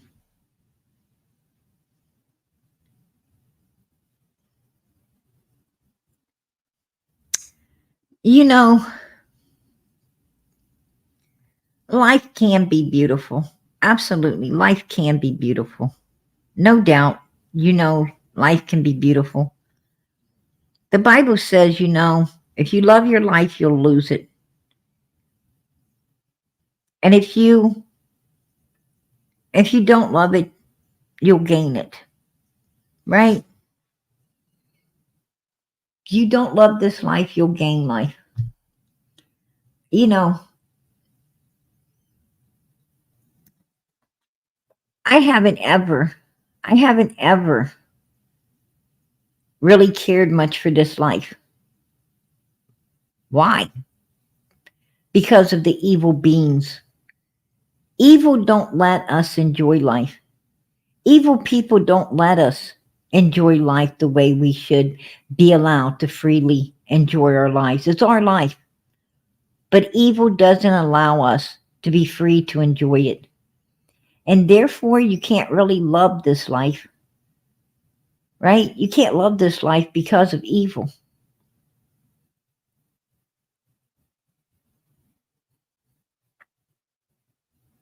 The life that I look forward to, the life that I love, is eternal life. The one I'm going to get when all of this hell and sorrow and pain and misery that we go through here is over. That's the one I look forward to. I make the best of this one. I make the best of it. Do I love it? Not really. No. Absolutely not. I would have loved living in the Garden of Eden. I would have loved, you know, I'd have loved to seen the tree of knowledge get, you know, get all the swords around it so no one could ever touch it instead of the tree of life. I'd rather seen the tree of life been the one, you know, been the pick instead of the tree of knowledge. Because that tree of knowledge hasn't caused anything but havoc and pure hell on this earth. And that's the truth. And it's caused everyone to have to, you know, to have to die the first death, right? Everyone. Unless you get caught up in the rapture, then you'll be so lucky. But you know, the rapture comes the minute you leave this world. That's your rapture, baby. The second you're gone, you don't have no chance to correct nothing. You got no chance to go back and do anything over again. It's not done. What you got is each day. You got each day, you guys, to do your best in. And this life ain't about nothing but making it to the next one. It's about nothing but proving to God that you truly want to live forever in the next one. You can make it about whatever you want to. But the real reason we're here is to prove to God that we can be good enough to live with Him forever, or bad enough to end up in the wrong place. And there ain't no Mr. In between. There's no Mr. In between. The Bible says if you try to stay lukewarm and walk down the middle, oh, I'm not too bad, I'm not that bad, I'm in the middle. It says you will be spewed into Hades. Spewed.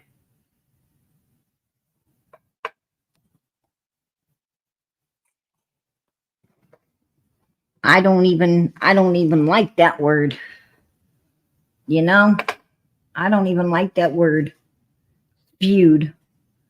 Man, that just sounds like it's going to hurt. That just sounds like it's going to be painful. Spewed in there? Whoa. I don't think I'd want to be spewed.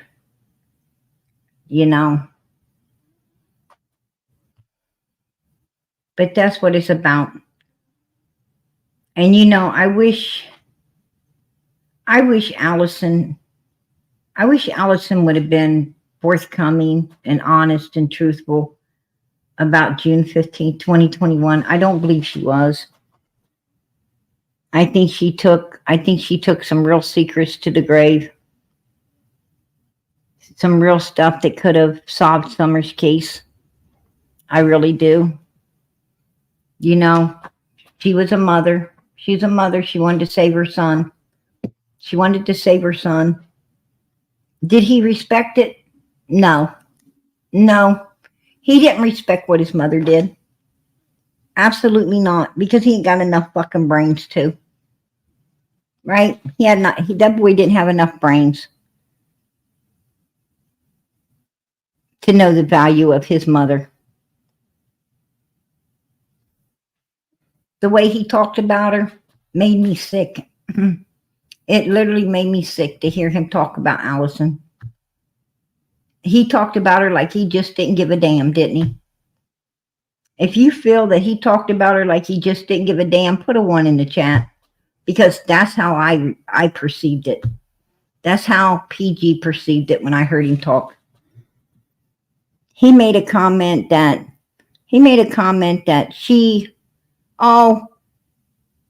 had, God gave her a second chance. She should have already been gone. And that's exactly how he said it too. That is how he said it. I'm going to tell you something. I don't know how some people live with themselves. I really don't. I don't know. I have no idea. I just know that, there's a heaven to gain, a hell to shun. I'm praying. I pray every day that I gain heaven. I pray every day that I stay set aside from this world. I don't even want to be a part of this shit. I don't want to be a part of the big cesspool, we call a world down here. I don't even want to be part of that. Because it's nothing but pure evil. It's pure evil, y'all. It's not a good place. How can you enjoy something like this? You can't. You can't. You got to stay set aside from this. You want to enjoy anything, you got to stay set aside from it all. You got to stay with the people that's been set aside. You got to stay with them. They know the struggles. All of us who are set aside from this world, we know the struggle.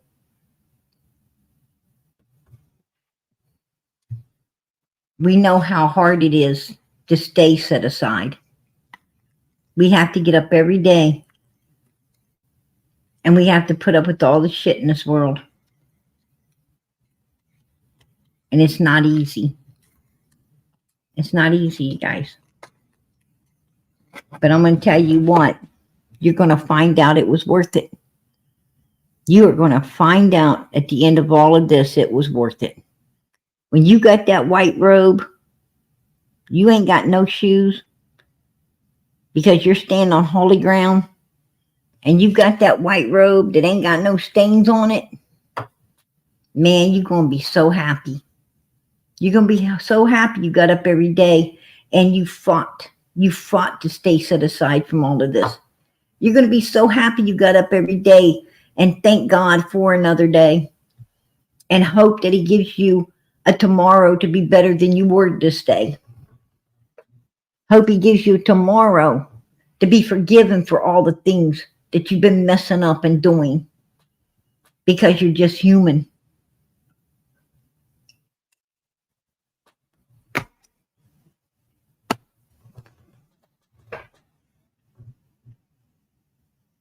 I'm going to tell you something. Man, I don't worry about my flesh. I don't even worry about my flesh. I worry about my soul. I worry about my children's souls. I worry about everybody's soul. I hope they all go to heaven. But God does too. You think God don't hope everybody makes it to heaven? Sure He does, but He knows they ain't. That's why there's a big old Hades that's going to be widened and broadened so it can hold everybody that, wants to be a big part of this world and doesn't understand that they're supposed to be set aside from it. If you're a part of it, you ain't going to make it. That's just how it is. I'd be the first to tell you.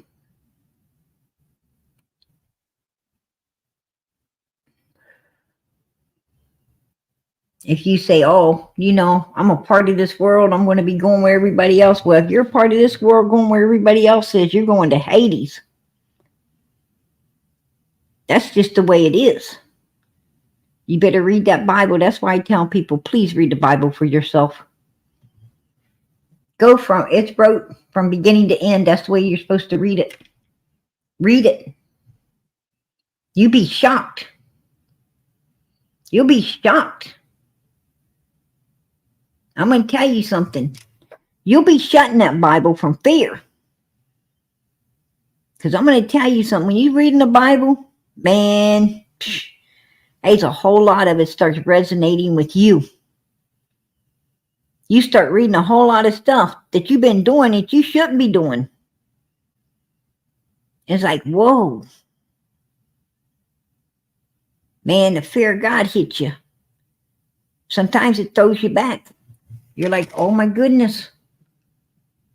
I didn't know. I didn't know. Right? It's so easy for us to say, oh, we wouldn't have done what this person in the Bible did, and we wouldn't have done what that person in the Bible did. Don't be so quick to talk. Because I'm going to tell you something. You'd be surprised what you might do. Right? You'd be surprised. It's easy to talk till you do it.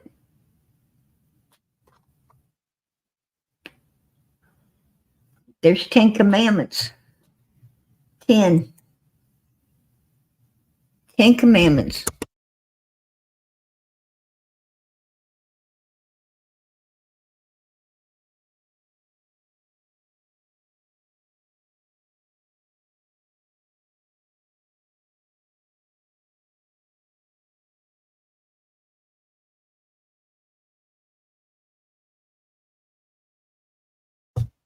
First commandment.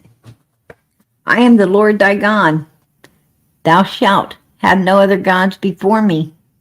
Well, I have no problem with that because I only got one God and he's in heaven. Thou shalt not take the name of the Lord in vain. I might be safe there because I'm not so sure I know exactly what that means. Thou shalt keep the seventh day holy. I'm going to tell you, y'all know I try. And I hope everybody else is too. I ask everybody, I say, please, from Friday evening to Saturday evening, please just sit back, take it easy. Don't be doing nothing.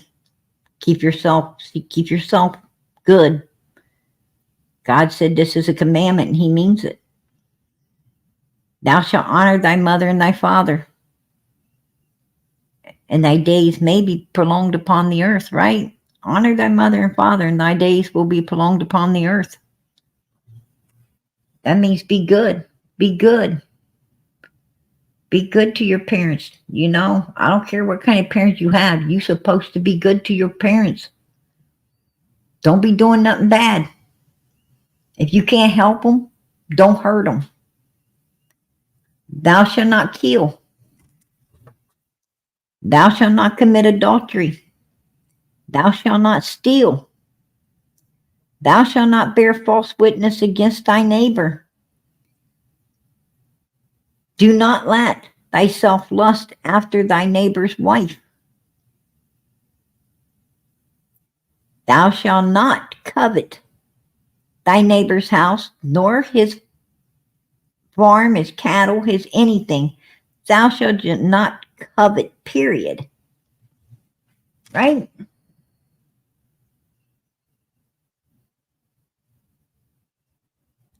And Jesus hung one commandment upon all the rest.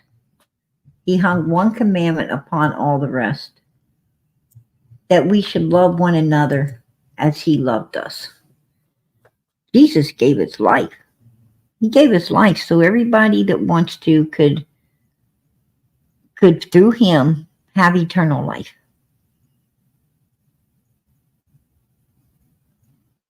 God gave his only begotten Son. Whoever believeth him shall have eternal life. Whoever believeth shall have eternal life.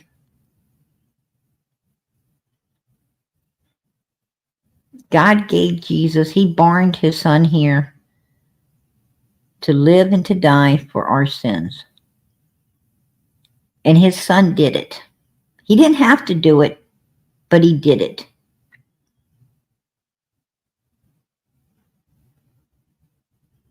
He loved us enough to do it. Now I'm going to tell you something. Jesus done paid the price. He already bought your ticket to heaven. All you have to do is claim it.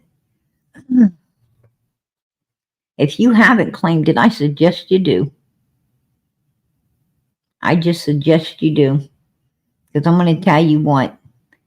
If the Lord came tomorrow and you don't know what hour he's coming, nobody knows what hour he's coming. And I tell you this, nobody sure don't know what hour death is coming, do they? I mean, did we expect Allie not to be here today? No, we didn't. Did anybody expect Summer not to be here? We thought she'd be here for years and years, but she ain't. I'm going to tell you something. No one is promised another second. None of us. We don't know when time's up. We might think we're going to live forever. That's not true. Nobody knows. Nobody knows when death's going to knock at the door. If you ain't saved, you better get saved. Because once your number gets called, well, it's too late now. And God's going to tell you, you have plenty of time. You have plenty of time, folks. I told you today's the day. Why didn't you come? That's what he's going to tell you. I told you to come as you are. I didn't say you needed to straighten your life out. I said, come as you are. Why didn't you come? I was calling you, but but you hold it back. You hold it back because you still wanted to do bad things. And you thought you had time, but you didn't. Well, that's your problem, not mine. Right? That's what you're going to hear. Right when you get dropped into Hades.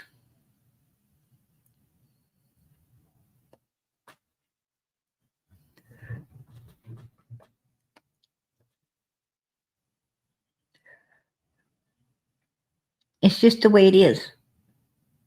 I'm not going to sugarcoat it. You know what the problem is? Not enough preachers out here today is telling the people exactly how it is. They're telling you what you want to hear instead of what you should be hearing. Man, they ain't preaching for your soul. They're preaching for your money.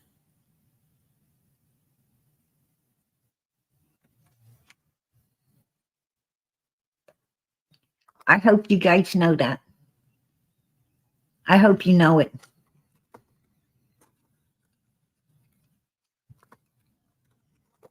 But it ain't up. It ain't up to that preacher to save your soul. It's up to you to save your own soul. It's up to you to want to make it to the next life and live forever. That's up to you. It's not up to nobody else. Nobody can save you. No one can save you. You have to save yourself. That's one of the things you got to, God's already looking for you. I'm going to tell you, if people get away from God, who moved?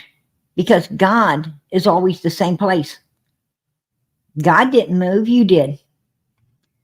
You get away from God, you're the one that moved, not him. You need to get back with it. Jesus is calling. He's always calling you. He's calling you every second of the day, asking you to, take just 5 minutes. Just 5 minutes. Take just 5 minutes and ask for forgiveness. Ask me into your life. Open the door. I've been knocking. Why ain't you opening? And if you haven't accepted him in yet, I say you better be getting that done. There's no time like the present, baby. To know that you're going to live forever is a great feeling. It's a great feeling. If you ain't got your name in the book of life, I suggest you be getting it there. How do you get it there? Well, Jesus is a knocking. You just answer the door, man. Answer. Tell him how sorry you are. Tell him all the things. Tell him you want to be with him. You want him to come into your life. You want him to come into your heart. You want him to save you. That you love him and you care about him. And you're going to do your best to follow him. And then get to the church and get baptized. Get your eyes open. And make sure your name's in that book of life. Because if it isn't, well, I don't know what to tell you. There's only one other place, right? So I would be getting there. Hey, Josh. Sorry, I was a bit late for this. I'm sorry I'm late. I was doing some college. You're doing college, huh? Yeah. Right. I'm back from holiday. You're from a holiday? No, I'm back. You're back. You're back from a holiday? Yeah. It was fun. Hey, how you been doing? How you been doing, little guy? I'm been good. How are you? I'm doing good. You should be in bed. You should be in bed by now. Yeah, because I need to get up in the morning. Because I need Yes, to you do. to college. Yes, you do. But it's good to see you. It's good to see that you're doing good. I like for you to check in with us. Let us know that you're still doing good and you're happy and you're well. We always look forward to making sure you're okay. Yeah. Don't worry. If someone upset you, I'll swing on it. Well, you just make sure you keep coming by once in a while and letting us know that you're doing okay. Because we do love you. You know that, don't you? Yeah. Absolutely. Let me tell the people in the live stream. You ready? Guys, like and subscribe to this woman because she needs it. Give me Oh, some looks. you're so sweet. You're a sweetheart. Do you say your prayers before you go to bed? By the way, you still pray today. What? Y'all still pray. Absolutely. Do you pray? Do you pray before you go to bed? Yeah. All the You time. may. Okay, you make sure you do. Alright, And I need to get off because it's late. Sorry, make guys. sure make Love sure you. you pray. Make sure you pray before you eat too. Breakfast, lunch, and dinner. You hear me? Yeah. You tell the Lord thank you for everything He gives you, son. Yep. All right. We love you, little guy. You take Love you care. too. You're my Good, bestie. good night. Good night. That's our little mascot, you guys. He checks in with us. He checks in with us, and I'm glad he does. We've had him here from day one. We've had him here from day one. He pops in and out, and and we absolutely love the little guy. He is a sweetheart. He always tells us he's going to college, right? He has a lot of holidays. I love that kid. But yeah, absolutely, you guys. You know, let us lead one another. Let us lead one another in the righteous path. You know, that's what God put us here for. He put us here to unite together and to, you know, and to lead one another the way we, you know, the way He wants us to go. And I'm doing, you know, I try, you guys. I try the best I can, you know. But I'm going to tell you something. I'm going to tell you the truth. You're going to find the truth here. And, you know, lead your kids and your grandkids. Don't worry. Don't worry about what they're going to wear, what they're going to eat. Don't worry about that. That'll take care of itself. Jesus said it would, and it will. Worry about, you know, worry about filling their hearts, minds, and soul with the Word of God. Worry about leading them, you know, down the righteous path so they'll be in heaven forever with you. You know, take them with you. Take them with you down that path and teach them as you go, you know. And when you're no longer here, well, they won't stray. They won't stray. They'll stay on that path. And you know, you'll be over there in glory waiting for them to be there forever with you. But if you don't lead them, they won't go, right? They won't go. And that's what God wants us to do. That's what He wants us to do. He wants us to lead one another righteously. And that's what I always try to tell you guys, be good. You guys, you know, they call me Mama PG. Well, Mama PG says be good. Be good. If you ain't found God, please do. Please do. You ain't answered that door, open it. Let Jesus come in. Make Him welcomed. And do everything righteous. Because that's what this life's really about. And all the other things will be added on to you. All good things will be added on to you. And I wanted to let you guys know, Duty Ron, he thanked everybody for their prayers.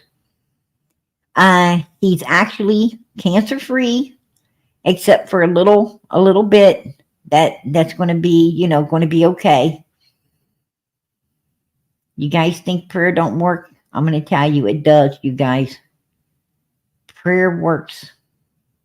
We agreed, right? We agreed. And he's okay. He's okay. And he wanted you guys, you know, to thank you for the prayers and let you all know that he's so grateful. That's what we do. That's what we do. That's what we should be doing all the time. Is, you know, praying for one another, for everything to be good for everyone, not someone. Right? That's what we should do. When we care and we're praying for everyone, well, I'm going to tell you, you don't have to worry about yourself because God will be taking care of you then. right? God and Jesus, they'll be taking care of you when you're taking care of everyone else. Don't worry. Don't worry. I don't worry because I know God and Jesus is always taking care of PG. You know, I don't say who will take care of me. I know who'll be taking care of me because you know what? I pray and I take care of everyone else. And I love doing it. I love doing it. Something I like to do. I don't mind it.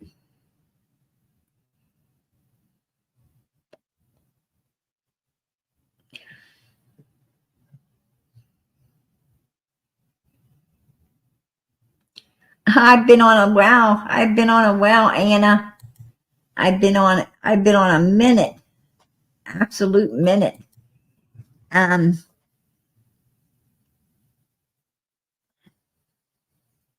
You know, I was thinking about you. I was thinking about you today, Anna. I really was. I found a message you had sent me. I found a message you had sent me. Um, Facebook has this like, Facebook has like this secret message place, right? But like, if you're not a friend, if you're not a friend on Facebook, they got like this secret message place. And I don't know why, but I opened it up today. And Anna popped out. Um, you popped out, girl. And friend request, PG on Facebook. Friend request me so I can add you. I can add you as a friend.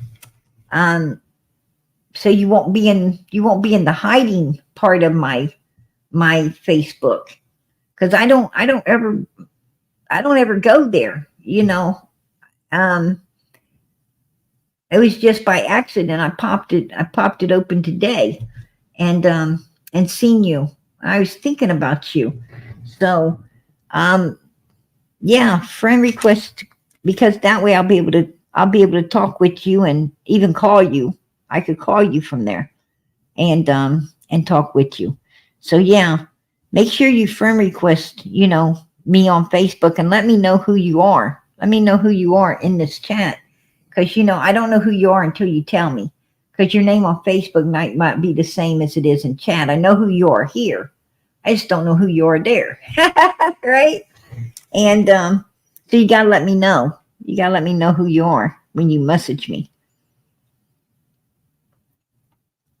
But yeah, I could be calling people and everything um on Facebook. You know, I I call quite a few people. I call quite a few people and talk with them. And you know, some I talk about the cases and some I just, you know, um just talk with them, you know, just basically some I talk about important things, the case and so forth, research, and others, you know, I just, you know, basically um we just shoot the shit, right? And and just laugh and have fun. Um, you know, just like friends would, like friends do. So I talk to a lot of different people about a lot of different things. Um, but I've made a lot of good friends. I made a lot of good friends out here. A lot of really good friends. And I'm so grateful for that. A lot of people, you know, who truly care, who truly care. And, you know, that's something I ain't had in my life in a long, long, long time is real people who really care. And I'm so grateful and thankful for that. I just want to let you guys know it. Um, I talked to John. I think I talked to John and um, beautiful sunflower. I talked to her, Molly, and and Lisa. I talked to Lisa. And there's a few of them that I talked to. Some of them I talked to a lot. I talked to a lot. Um, but you know, and a lot of them, because I don't know, I don't know what times people are available to chit chat and so forth and so on. So, and I don't like to bug anybody, but a few people, I've got to know, and I've got to know the hours, and so forth, when it's cool to hit them up and not hit them up and stuff like that.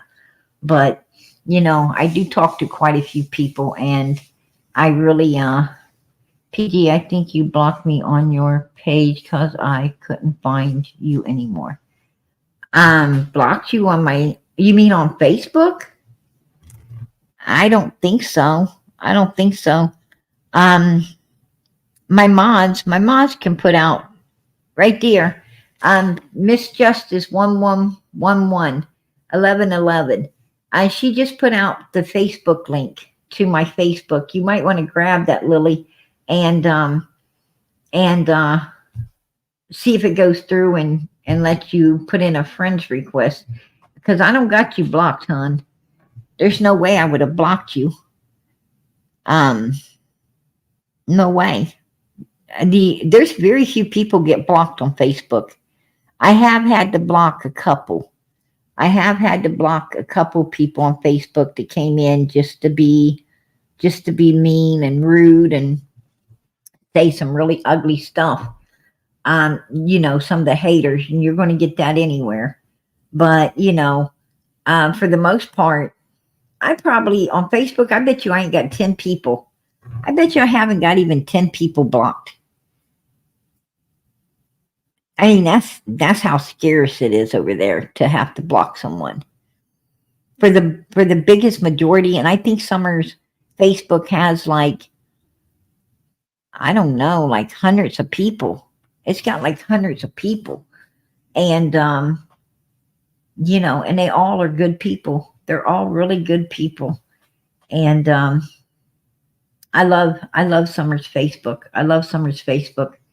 Um, it allows us to keep these missing kids out there. It allows us to post all the updates of what's going on and everything.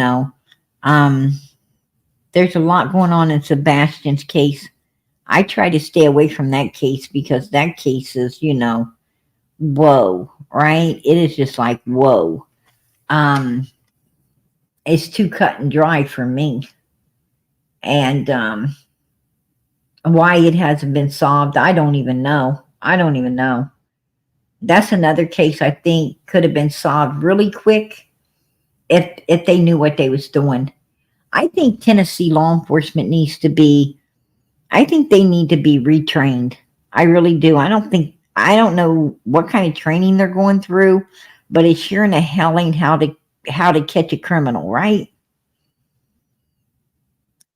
I don't know what they're going through, but it sure ain't how to catch criminals because they don't seem to be a catching none. And even if they do, they let them go, right? Ronnie Lawson's son gets 20 years and he's out in 3 days, right? Big screen TV. And and I'm going to tell you something. It's cases like that, because no two cases that are similar can be tried differently. You're not allowed to try two cases that are similar and differently. And Ronnie Lawson's son's case was tried very much differently from other similar cases, right? And if I was family of one of those people with a similar case like that, I would be filing clemency. I would be getting a lawyer, and I would be bringing up Ronnie Lawson's son's case in order to get my loved ones the hell out of prison, because they cannot try similar cases differently like that. That's not right. They would either have to put him back in prison or they'd have to let the ones in prison out, right? Because it ain't allowed. It's just not allowed. That's what I'm saying. And it absolutely was done. So these people need to learn the law. They need to learn the loopholes. The loopholes. A lot of people don't tell you about all that stuff, but it sure can save your loved ones.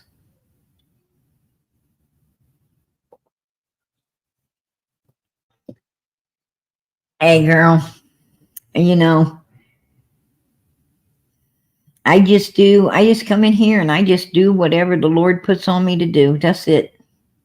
Tonight I was going to play out all of Allison's footage that I had over the last couple of days. I wasn't going to talk over it because I wanted to let everybody hear it, but somehow we got in left field with Hunter and some other important things I think that we forgot about Summer's case that needed to be brought back to light. And I guess that's where the Lord took us. And then, I don't know why I got off onto the, the preaching aspect of it, but, I guess the Lord just, the Lord does what he wants to do. When you're a vessel of the Lord, it's like, it's like, I'm going to be honest with you. Sometimes I think God talks through us. I really do. I have actually been talking to people. I've actually been talking to people, and I don't even know what I said, where it came from, to be honest with you. I didn't even know how I knew what I had just said, right? It had to be God. It had to be God speaking through me, and I knew it because I wasn't that smart, right? I admit, I ain't too proud to admit, I know myself. And I'm not too proud to admit, that I wasn't that smart. I know it's God speaking through me. And it just is what it is. Sometimes I guess he'll do that. Sometimes he'll do it. And if he wants a message out here, or there's somebody in this chat needing something, then he's going to use you to put it out there, right? He's going to use you to put it out there. So somebody must have needed what I said tonight because, I don't even know why I went off in that direction. I don't know. I just said whatever, whatever was coming to me, and why I didn't know. And I'm going to be honest with you. I didn't know why either. I was wondering, where is this going? But someone must have needed to hear it. That's all I can figure. And I don't know who that someone is. Only they do. Right? Only they do. I remember showing up at a place, and let me tell you something. This is definitely a place that, this is definitely a place I wouldn't live. I wouldn't move there. I don't even, I don't know what I was thinking.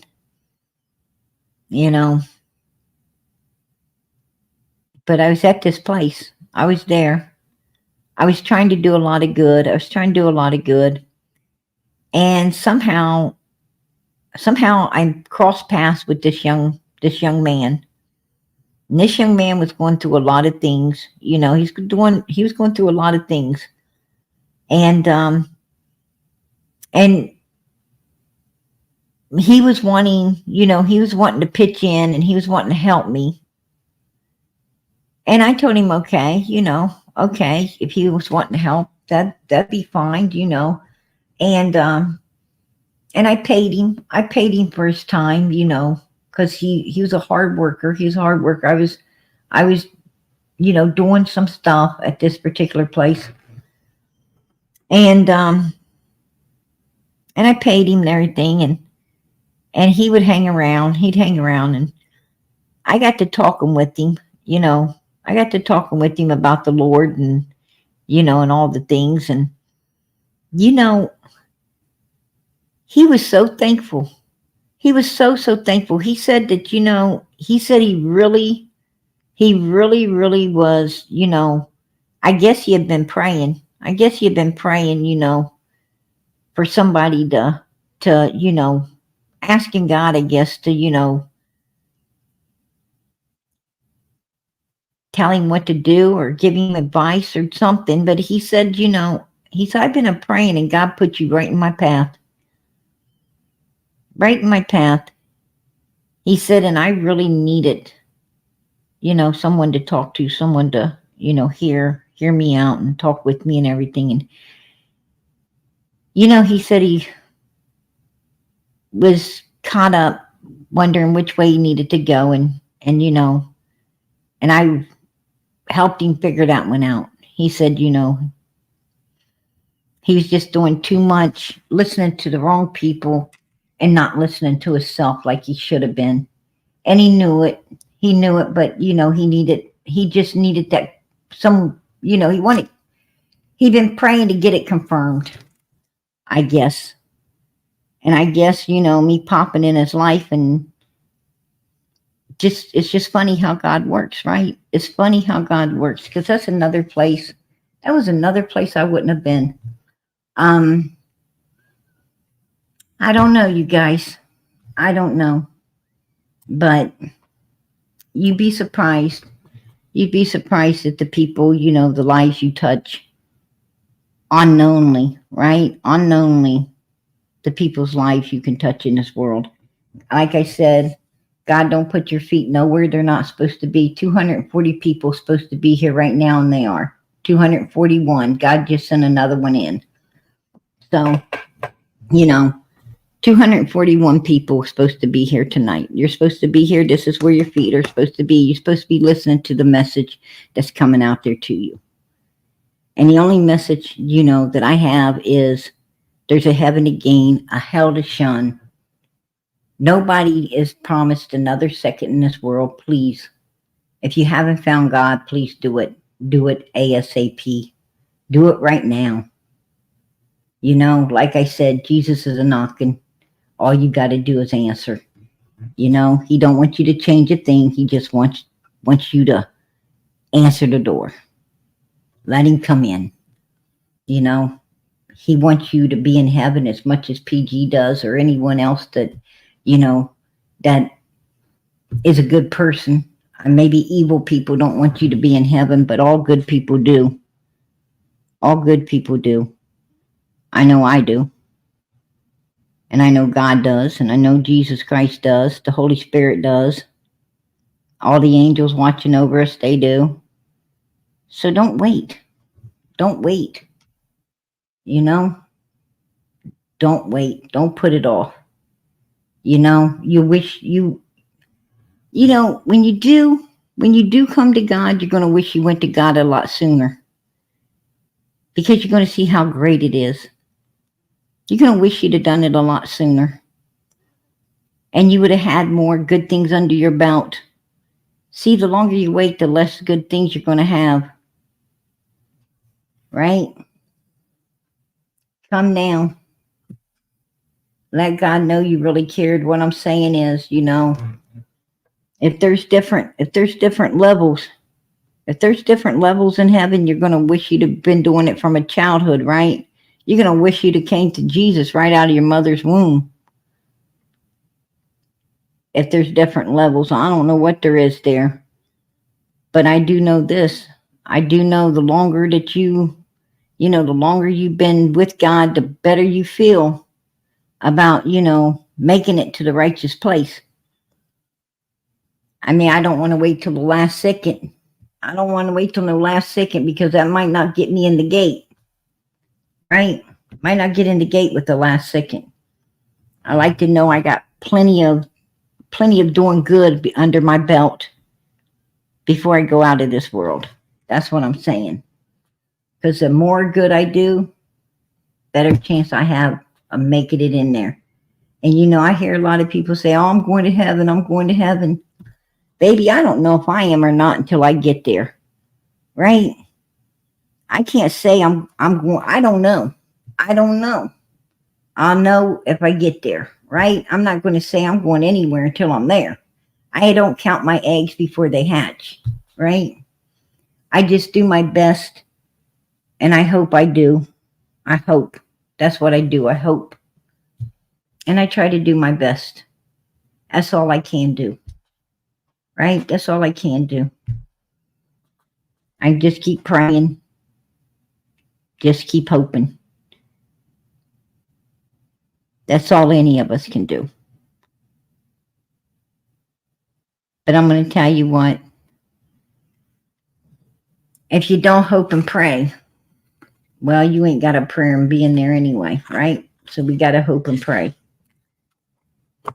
I'm going to tell you what. I am a Christian. I have, accepted God and Jesus Christ into my life. I have been baptized. I have had my eyes open. And I hope to God I get into that beautiful promised land. But I'm going to tell you what, I'm human and I mess up. I mess up every day. And that messing up, when I mess up like that, you know, I get a little worried. I get a little worried. In my APG, are you going to get in there or not? I don't know. You know, nobody truly knows until they're there, right? I don't think you truly know. I hear a lot of people saying they're going to get there, and some of those people saying it, I don't know if they are or not. And that scares me even more.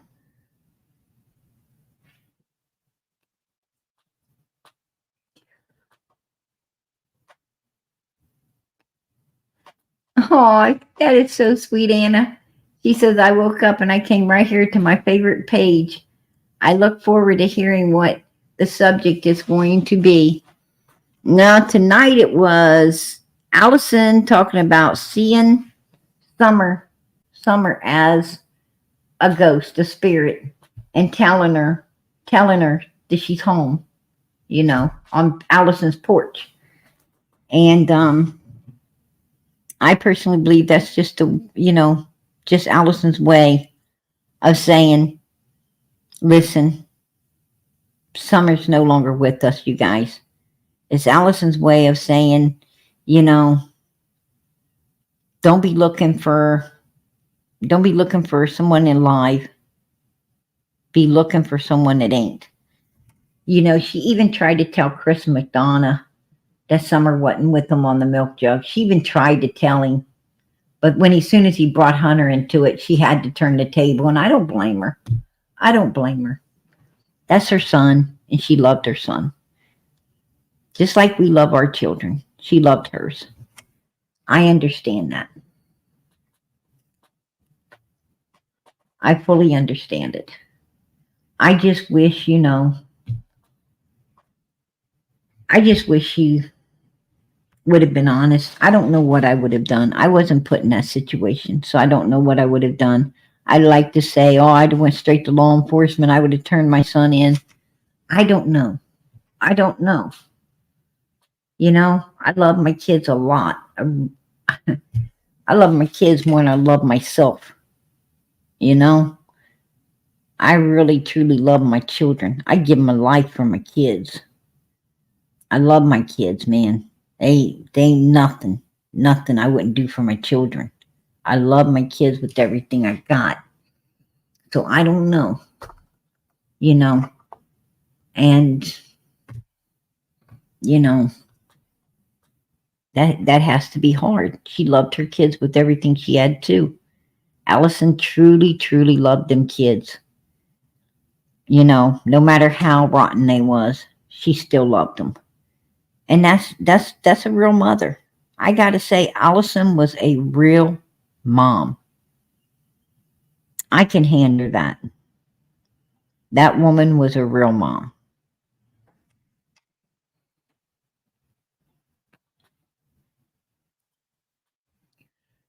Her kids were out of control. They were out of control. She had to work. They were running around, they were totally out of control. But that woman still cared. She still cared. And I seen her in the kitchen cooking, baby. I seen her having big birthday parties for her kids. I seen Allison putting the time and the effort to do the things, to do the things a real mom does for their kids. I didn't see none of that with Candace, but I saw that with Allison. Allison was a good lady. She was a good lady. And, I just, I think we could have got more. I think we could have got more, I'm sorry we didn't. And we didn't expect her to be gone so soon. We did not expect Allison to be gone so soon.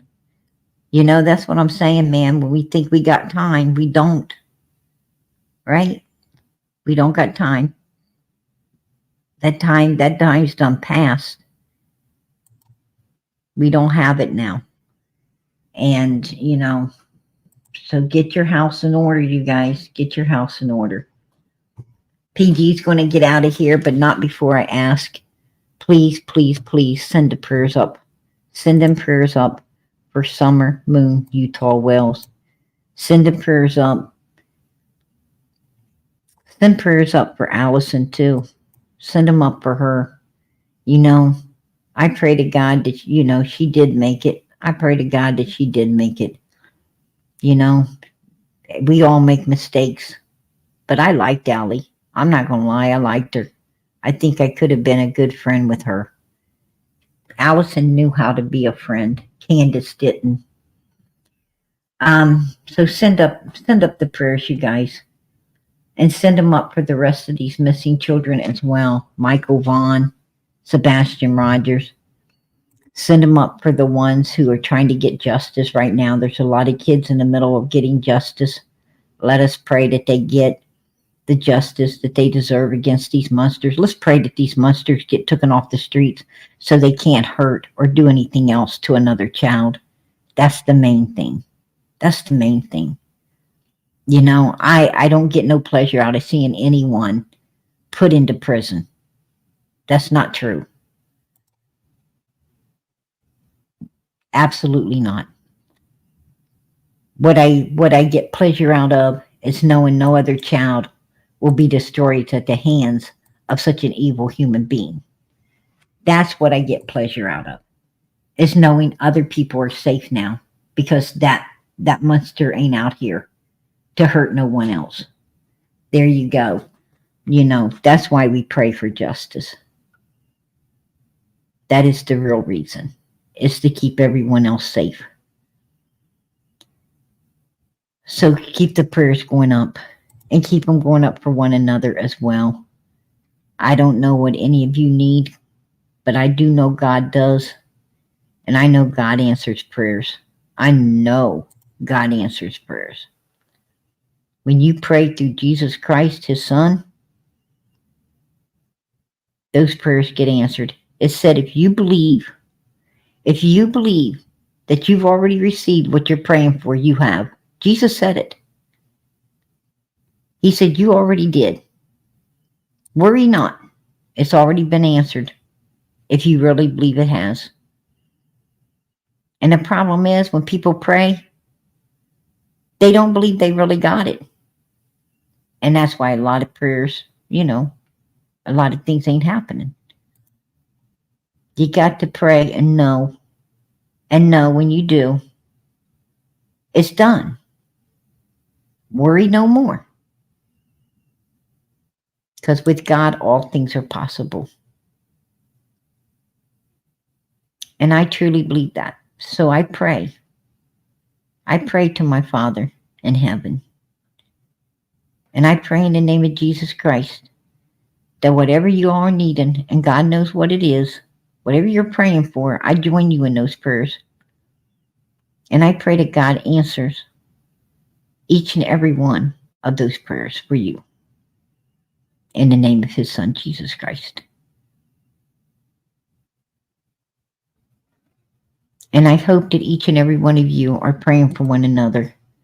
I hope you join me and praying for one another. I hope you're telling God, I don't know what everybody needs, God, but I sure pray you that you, through Jesus Christ, answer all of their prayers.